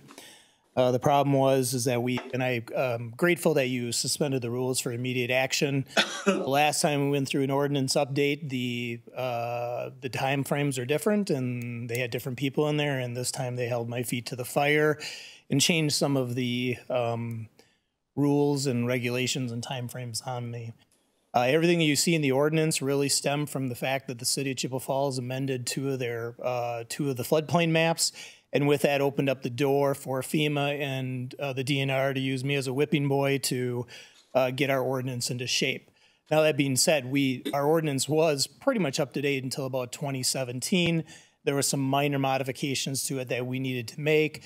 And then they started to bend my toes back because I had some different opinions on how this should be written, but they didn't want to listen to me. So I lost, and what you see in front of you is the DNR approved document that will be sent to them, to the DNR as well as to FEMA for approval, and we'll meet that October 19th deadline. Now, that being said, there is one provision within this ordinance that we left out at this point in time just because of the time that we had to put stuff together, and that is an act that was adopted by the state legislature it was finally adopted in 2020, but it was Act 175 from 2019. Over the winter months, we'll go back through and take a look at that, but that was not a requirement for this round to get this updated. It does have to deal with the way that we regulate some of those non-conforming structures that are in the floodplain, and it's based on the cost of the structure. So there was a little modification that we have to go back and take a look at. It's an option that we have. We don't have to adopt it, but I also didn't have time to sit down and really take a look at it to see how it would potentially affect insurance rates throughout the county as well. So with that, I will hopefully answer any questions you may have. Any questions? Okay. Thank you. Okay. Any other discussion? Hearing none, then we will call the vote. Green to approve, red to disapprove.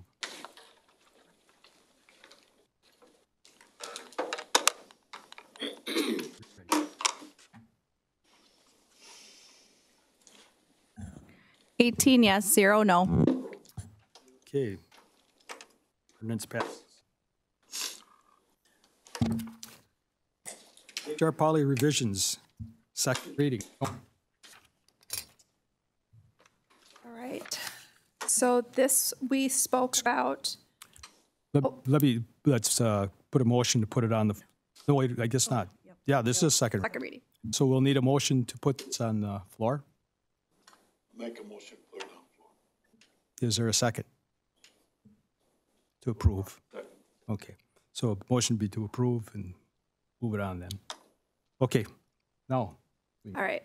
So 2 meetings ago, I believe it was, I gave this an overview of the first reading. I don't know that you want me to go through it again, but if you have any questions, or would you just like to vote on it? You always keep me on the end, so you always love what I have to say. Reader. I think we could vote unless you have questions. Any questions? Okay, no further discussion. Those in favor, we will call the vote. Push your green to approve, red to dis. You're right. 17 yes, 0 no, 1 abstain.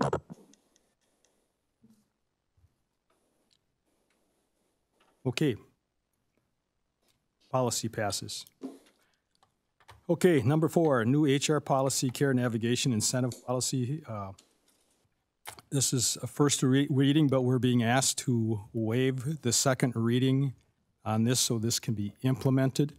And so the first item of business here would be a motion to waive the second reading. Hunt moves to waive second reading. Okay. Is there a second? Schmidt seconds. Okay. Any discussion on the waiver? Hearing none, then we will call the vote on the waiving of the second reading. Green to approve, red to disapprove.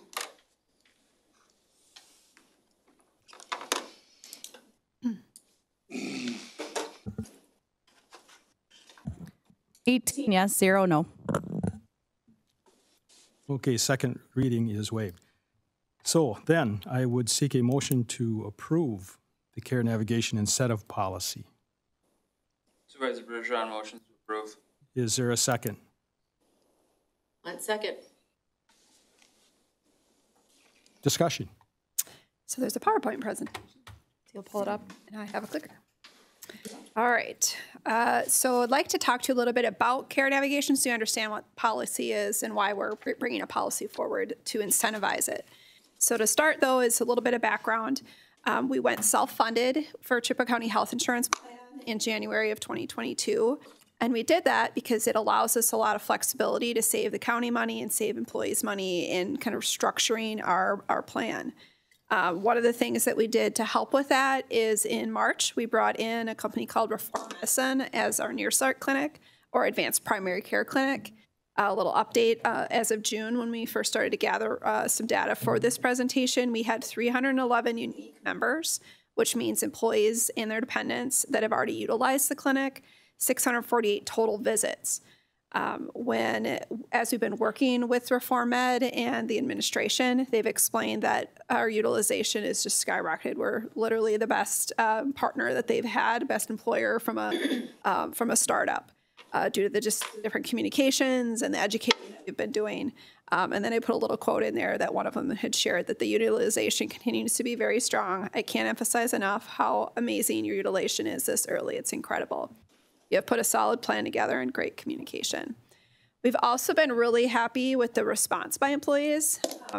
Every week in the beginning, and now it's maybe every couple weeks, we get feedback from employees on how life-changing some of their experiences have been. So it's been very positive. Some people will come into our office and say, if you get rid of this benefit, I'm quitting. They make these big gestures to try and explain just how much they really appreciate this Reform Med. We have had some feedback that's been a little negative, and some of it has to do with if you go to Reform Medicine, they're the primary care provider. They can't help with things that might go beyond primary care. So if somebody needs to have a surgery or someone needs to have an MRI, there's certain things that don't happen in the primary care clinic. And one of the things that I regret that we didn't do because we had such good response was getting a care navigation company that we're talking about today done around the same time as starting the clinic. They've never had a customer need to do that because it's usually taken so much time for them to get people to attend to the clinic that they've had time to get this care navigation part set up. So that's one of the reasons for the request to waive a second reading so that we can get this going right away here in October.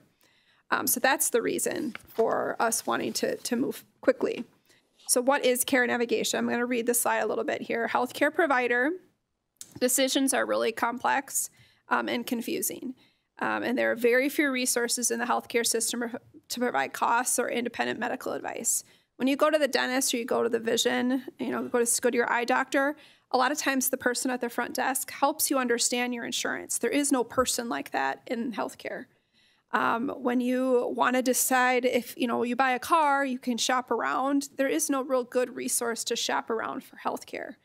And so, medical providers, the healthcare systems are also motivated to keep you in their system. If you go to a primary care provider such as Mayo or Marshfield or Oakleaf, and then you need an MRI, they're motivated to keep you in their network. When you go to Reform Med, they're not motivated to keep you there. They're motivated to try and have you work and find a good quality, low-cost provider to go to. And so when we offer a care navigation service, it's not just for those who go to Reform Med. It's for somebody who also goes to any of those other systems and just has a awareness that, geez, I need to slow down this process. I don't have an emergent need. I have something I need to get fixed, but let's call this service provider who's educated in this area with all the different medical providers and have a conversation about how to get the best quality care at the best price. And so this would be a live care navigation option, so bullet number 4, that provides that two-way medical care conversation. They'll have a personal relationship with our members to allow for better informed decisions. The care advocates are trained and educated on the medical care and the quality of this area. One of the reasons we picked the vendor that we're going with is because of just how well they know this Chippewa Valley. And for anybody who understands health insurance, Chippewa Valley is one of the top costs in the nation. We have like a perfect storm here with all the different options that we have. And so this care navigation organization is really helping kind of change some of that because now people are utilizing this service, and hopefully maybe we'll see some of the costs come down because companies like this can make money off of trying to offer this service. here in this area specifically. Self-funding is what allows us to be able to steer employees and motivate them to use this service. So it's not just an option, but we're going to try and offer them to steer them. Self-funding would allow us, and there are organizations that require it. So you can't get certain services unless you use care and navigation. We've had the discussion, and our recommendation is not to require employees to use it, but to give them choice. If they really, really value staying in the system that they're in and moving through that cycle, even at a cost to themselves and to the plan, we want them to have that option. But going through this policy, though, hopefully will motivate somebody to make a different decision. So this is the organization that we went with. Our broker, our insurance broker, Hayes, brought to the table several options, but we narrowed down to 2 to have presentations. One was called HealthJoy, and the other one was Alethius. Alethius put their mission up there. Those are a lot of the organizations that they work with in the public sector. And I've actually talked to several of them. Some of the HR directors at those organizations I meet with on a weekly to monthly basis, not a weekly, on a monthly to quarterly basis. And I've asked a lot of questions about Alethius and received a lot of positive feedback. HealthJoy, I did get some positive feedback, but mostly from the employers in the area who are national, because HealthJoy isn't as familiar with the Chippewa Valley. But they have a lot more bells and whistles from a technology standpoint. So for those who are throughout the U.S., Ayers Associates is one of them. They have a lot of different locations throughout the U.S. HealthJoy was more of a fit for them. So how it works. Basically, the employee, if they go to Reform or they go to their current medical provider and they recommend something that's non-emergent. It could be an MRI, a CT scan, something preventative like a colonoscopy, a mammogram, a knee replacement, a hip replacement, those things that aren't emergent.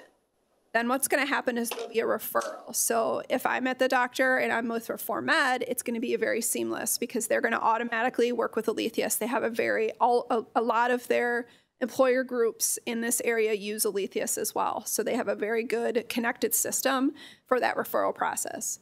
If you're with Mayo or Marshfield, then what we're going to do is we're going to give everybody a card that's on one side, it's going to have all the Alethius information. And on the back of the card, it's going to be literally scripted. How do I ask to get my records from Mayo or from Marshfield from my doc so that I can call Alethius and have that information? Because they'll need to have the actual referral. And they might still end up coming back to Mayo. So that employee could say, well, I might still come back here for my MRI, but I still have to call, or I want to call this care navigation service provider first to make sure I'm making the right financial and quality decision for my care. And so that referral process will happen. And then effective October 1st, the employee will get into that referral system, and Reform Med, like I said, will be able to assist them. And so there will be that back and forth. So once that referral goes to Alethius, they'll do some research for the employee, and then they will get an email within 1 to 3 days with the different referrals. And then if this care navigation incentive policy is approved, they'll also see what the incentive is that they will get if they go to those specific providers. So why do we want to motivate people to go to these providers? This was one of the slides that they put in their presentation when they walked it through with us. You'll see Hudson Eau Claire area is in green.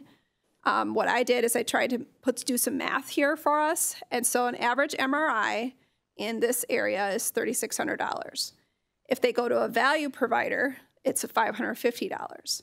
So if we just explain that to employees and hope that they make that decision, the county could save $3,050 if they go to that value provider, and the employee could save the same amount if they haven't met their deductible, for example. If we give them an incentive, though, of $500, the county saves $2,550. They're probably more likely to go because now they're incentivized to do this, and then the employee saves not only the $3,050, but they'll also get that $500 incentive. And so we've seen data that's kind of proven that they're going to be more motivated to slow down and make a different decision if they get incentivized to do that. So that realization of that $3,000, if we don't incentivize, probably won't happen because they'll just stay in the easy decision making of just staying within the system that they're in. So again, why adopt the incentive policy? to motivate employees to slow down and contact Alethius to get that high value provider recommendation. One thing that Alethius also asked me to tell you is that they do not automatically recommend the lowest cost. They have a survey built in to this process that the employee has to, in order to get the incentive, they have to fill out a survey after they've received the care. One, to validate that they went, but two, because if somebody is not getting good care, or it's starting to become poor service or poor quality, they might remove them from their recommendation list, and they have done that. And so there are times when it's not the lowest cost that they're being recommended because it has to be high quality as well. I'm going to use a preventative care example as another reason why this incentive policy should be approved. And right now, if somebody has preventative cares, the plan covers it at 100%. So there's zero cost. So really, there's zero motivation for me to do anything other than stay within a network that I'm already, or a provider that I'm already going to. And so convenience becomes more important. And colonoscopy is a great example of that. One of their recommended locations for a colonoscopy is actually in Woodbury. We do have employees who've actually already started to go there because they've gotten the recommendation from Reform Med. They must be great because they're driving there all on their own dime, and it's still the same cost as if they were to go here. But they heard that they have a really great service. They're in and out. It's called MGI, so MNGI, so Minnesota GI. And so if somebody were to use them, they're going to now get incentivized. So they're going to make money to go get a colonoscopy now. And so this obviously will encourage people, one, to be healthy and to get that screening, but two, to take a little bit further drive to get something at a lot lower cost. Incentivization increases the opportunity for savings for both the employee and the county. Alethius also recommends incentivizing employees 10 to 20% of the cost. So what their recommendation is to set an amount, though, because that 10 to 20 can vary. Because if I say I'm coming in, I would have normally went to Mayo, and now I'm going to go to this location at the MMG. The cost difference between Mayo and MNGI is going to be a lot different than if they said, oh, I was going to go to Oakleaf, and now I'm going to go here. And so the difference is going to be quite different. So we're not doing it at a percentage. It's all going to be on a flat rate. The example that is also up here is an employee needs an MRI. One could choose Mayo and pay $3,600. SmartScan is an MRI company that just came to this area, and they're charging $600. So you'd think that just saving $3,000 would motivate somebody to go, but that's not always the case because it's still that inconvenience of thinking that you have to change providers and leave Mayo to go to that. And so this is why we're wanting the employee to slow down, pause, and look at other options. This is what the incentive offering, kind of a sample of what that would look like. It'll have it listed by the type of procedures, and then it'll have the incentive amounts. Right now, our Alethius Care Navigation Service fee is $4.25. That's per employee per month. A lot of our service fees for the different providers that we have are per member per month. So this is a deal, if I would call it that, because we're not having to pay per member, but it does cover all of the members. So even if a dependent goes and uses this service, the employee would get that incentive. The annual cost then with our 302 employees that are on the plan is $14,402. One of the one of the employers that are using this incentive said Dunn County, they just started using Alethius, and they said that this was paid for the first month that they implemented it because of the savings that they had that people already utilized. So I'm hoping for that same experience for us. Here's another example of some of the different employers and the data, the people that have been with the program since 2019, 2018. You'll see that in the first column. Chippewa Falls School District, Wisconsin Credit Union, Rice Lake. What else is up there? A couple different Rice Lake companies in RCU. And like I said, Don isn't, we didn't have their data. One of the things that you'll see is the dark green and then the circled, the ROI is higher when you incentivize. There are some employers, the two Rice Lake organizations don't incentivize. And I believe the second to the bottom is just a mandatory. So that's why theirs is a little bit higher, because they mandate it. So the policy, it's in your packet as an additional document, but here's just a summary. It is for all employees and dependents, so all members are eligible to use the service. The incentive amounts would be established, how it's read in the policy is they'll be established by the county administrator after consultation with the care navigation service provider, benefits and consultants and human resources. And Buck asked a good question, why wouldn't that come to the board, or why would the county administrator make that decision? Randy really doesn't have any more knowledge than the board would have, so he's really going to be relying on Alethius and Hayes. Alethius is going to be the first one to kind of know, because that's their job to know who's coming to the area. So SmartScan is a brand new provider. Both Hayes and Alethius knew immediately and asked that we change the incentive from a $250 for the other providers that were out there and up to $600 to really motivate people to go to that provider. And so as PT, I think there's some doctors of PT that might be coming to the area. There's other things that they will keep an eye on, and then they will let us know when we should make changes to those amounts.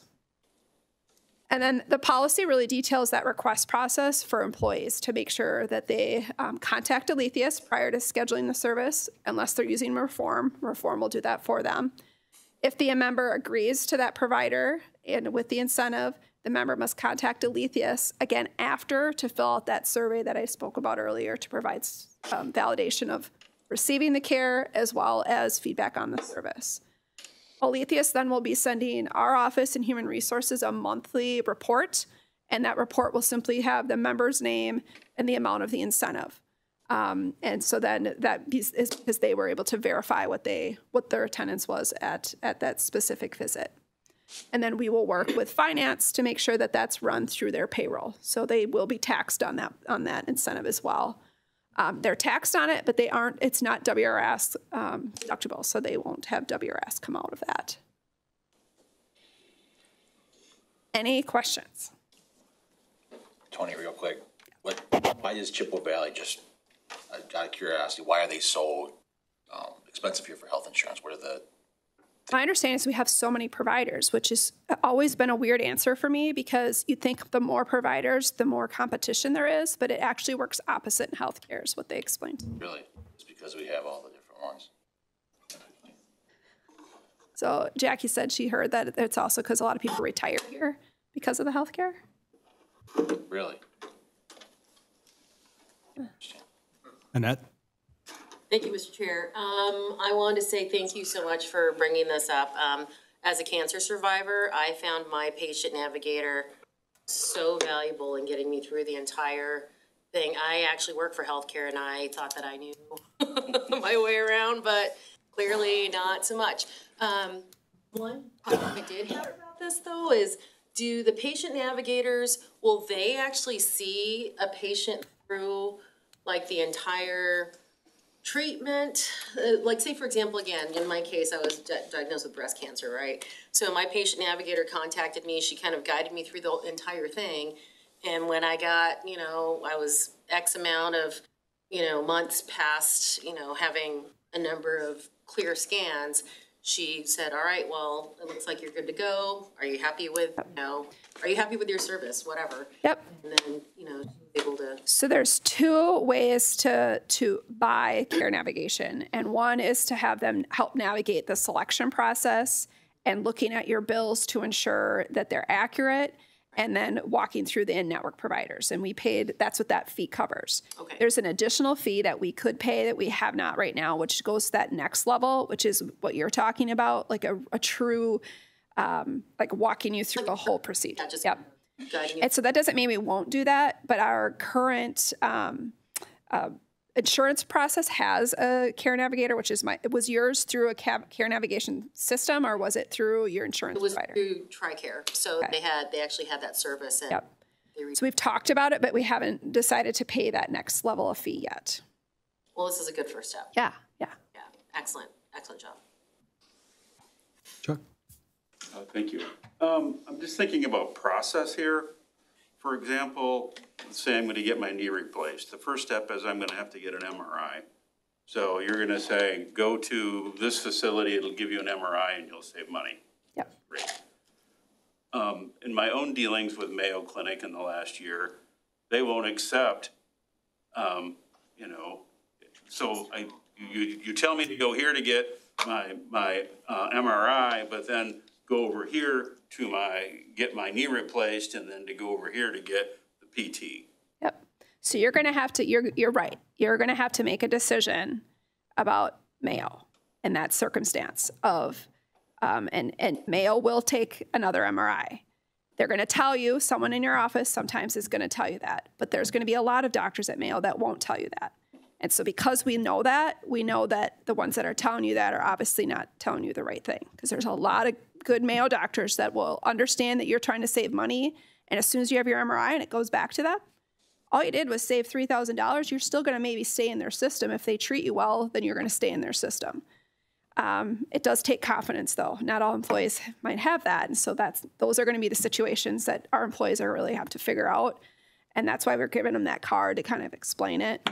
I would hope that we can inspire them with, we're going to have some informational meetings and some videos on how to have that conversation, because it is hard. The Reform Med doc that started it was a former Mayo person. So during the Reform Med meetings, people asked those same exact questions. And so he tried to guide them with kind of what I'm saying. They will accept it. These are really good scans. They're the state of the art. They're just like Mayo's. There are exceptions, though. Like, you know, I'm going to use Randy for an example. And I think he would be okay with this. I hope so. You're on the phone. But he couldn't get one at the approved because he needed a very specific one for the type of issue he had. So there are going to be circumstances that Smart Scan doesn't work because the type of MRI that they needed couldn't be done at Smart Scan. It had a different level of need. And so I think he found one that was still cheaper than in some of the other places. Okay, thank you. Any other questions? Seeing none, we call the vote. Those in favor, push green. Those opposed, press red.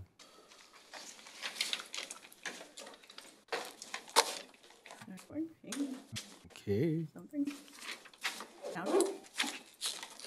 There we go.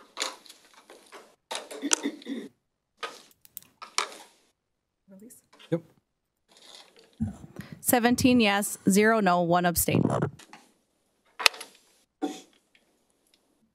Okay. Policy passes.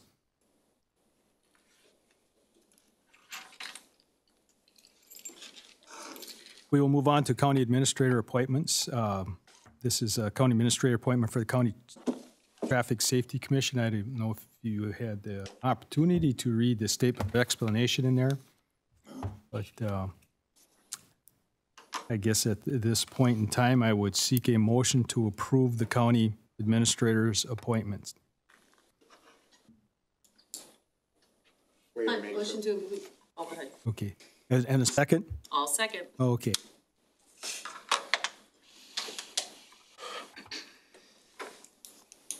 Okay. Discussion. Anybody have any questions on this? It's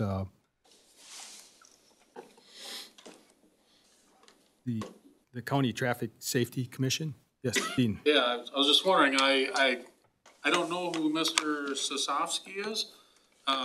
It says Chippewa Falls Public Works, and he's going to review accident data. Does he have like traffic engineer background or something like that? Or I'm just curious. Okay. I'm not, you know, just asking. Randy, can you answer that one for him? Yeah, I don't know what his background is. This was due to a retirement in Chippewa Falls, Public Works position. They actually ended up splitting this position after the person retired, but it's the person taking on this position. So I doubt the previous person had, because I knew the previous one. I don't think he had any data like that. It's statutorily, there's several people and reasons that they have people on these commissions. It's not all because they're experts in traffic safety. I'm sure for Chippewa Falls, it's because we have so many road systems within Chippewa Falls. Would be my guess why they're on there. Obviously, when I was a highway commissioner, I was on this committee, but it's the person that's replacing somebody that retired. Okay, just as a follow-up, it's not someone who's actually doing the analysis. He's basically receiving the information and I see. Okay, so it's That is correct. like an accident reconstructionist or something. Okay. No, nothing like that. No. Okay. Thank you. Nope. Yep. Any other questions? Okay, then we will call the vote. Those in favor of the appointment, press green. Those opposed, press.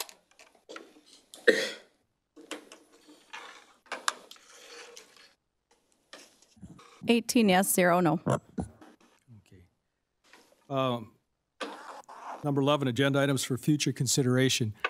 Some of you may have already been contacted. We'll be looking at a special board meeting for the 19th.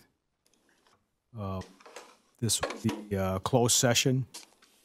So I will be reviewing the agenda tonight, and hopefully that will be out shortly. So just wanted to give you a heads up on it. Otherwise, if any other issues for agenda, give me a call. We'll get it put on there. Other than that, Erickson will make a motion to adjourn. All right. Motion's made and seconded to adjourn. Those in favor, press green. Those opposed, press red. Is that your favorite? Yeah, I want to get something done. I was going to try and that's why you're Yeah, that's why it was voted in. The closers. Doing his duty. Yeah, right. We'll have to call you the closers. All right. Exactly. 17 yes. 18. Of course, just for fun. But didn't mine work? Another vote. Well, I think. Did he reset stand? Yep. Okay. I got a few properties too. I had some surprises too. All righty. Yeah. Really benefit from that. Oh, gotcha. Hard enough. Weird, don't they? Sure do. They ain't. We're paying. Sure, I wasn't sure if this guy was going to actually. Yeah. Kind of toss in like they have a lot of intersections down this intersection. You need to have a special DOT study. Right, gotcha. That's a good point. That's what, I don't know, exactly what we were discussing. Those young drivers too. It was very interesting. Yeah, because I used to be involved with Yes, dear. Tourism. surveys and. Tourism. That's terrorism. Like that sometimes. That's about That's why with some of the people I know have faith-based insurance policy, whatever. So they have what's called an association. So that person, that group will actually go in and negotiate with the facilities. Here's the worst intersection. Oh, he'll tell you. I know those. Just say. Yeah. So, for instance, don't get space because part of Did all that stuff fit in your bag? that's Like,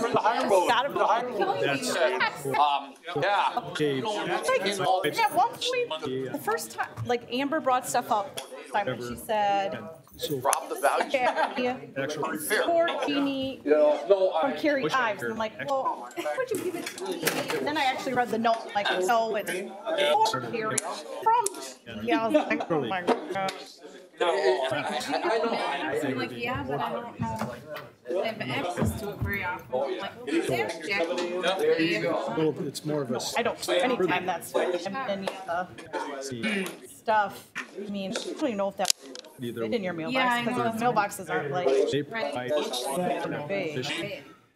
So that Road? Thanks for using WebEx. Visit our website at www.webex.com. We made her through another long trip. Need anything, holler. Take care. Gotta close it up every. Oh. You have to pay the registration fee. I live. Yeah, I saw that. This I only. Yeah. You might have missed early bird. Once they open. Well, it's by. I don't know, maybe not. So I was like, looked at it. I figure out. Too good to be true. It is. Well, that was. That's a small operation. So Randy. Well, that was my first thought. Especially on. Whatever. Yeah. And It's probably, that's. so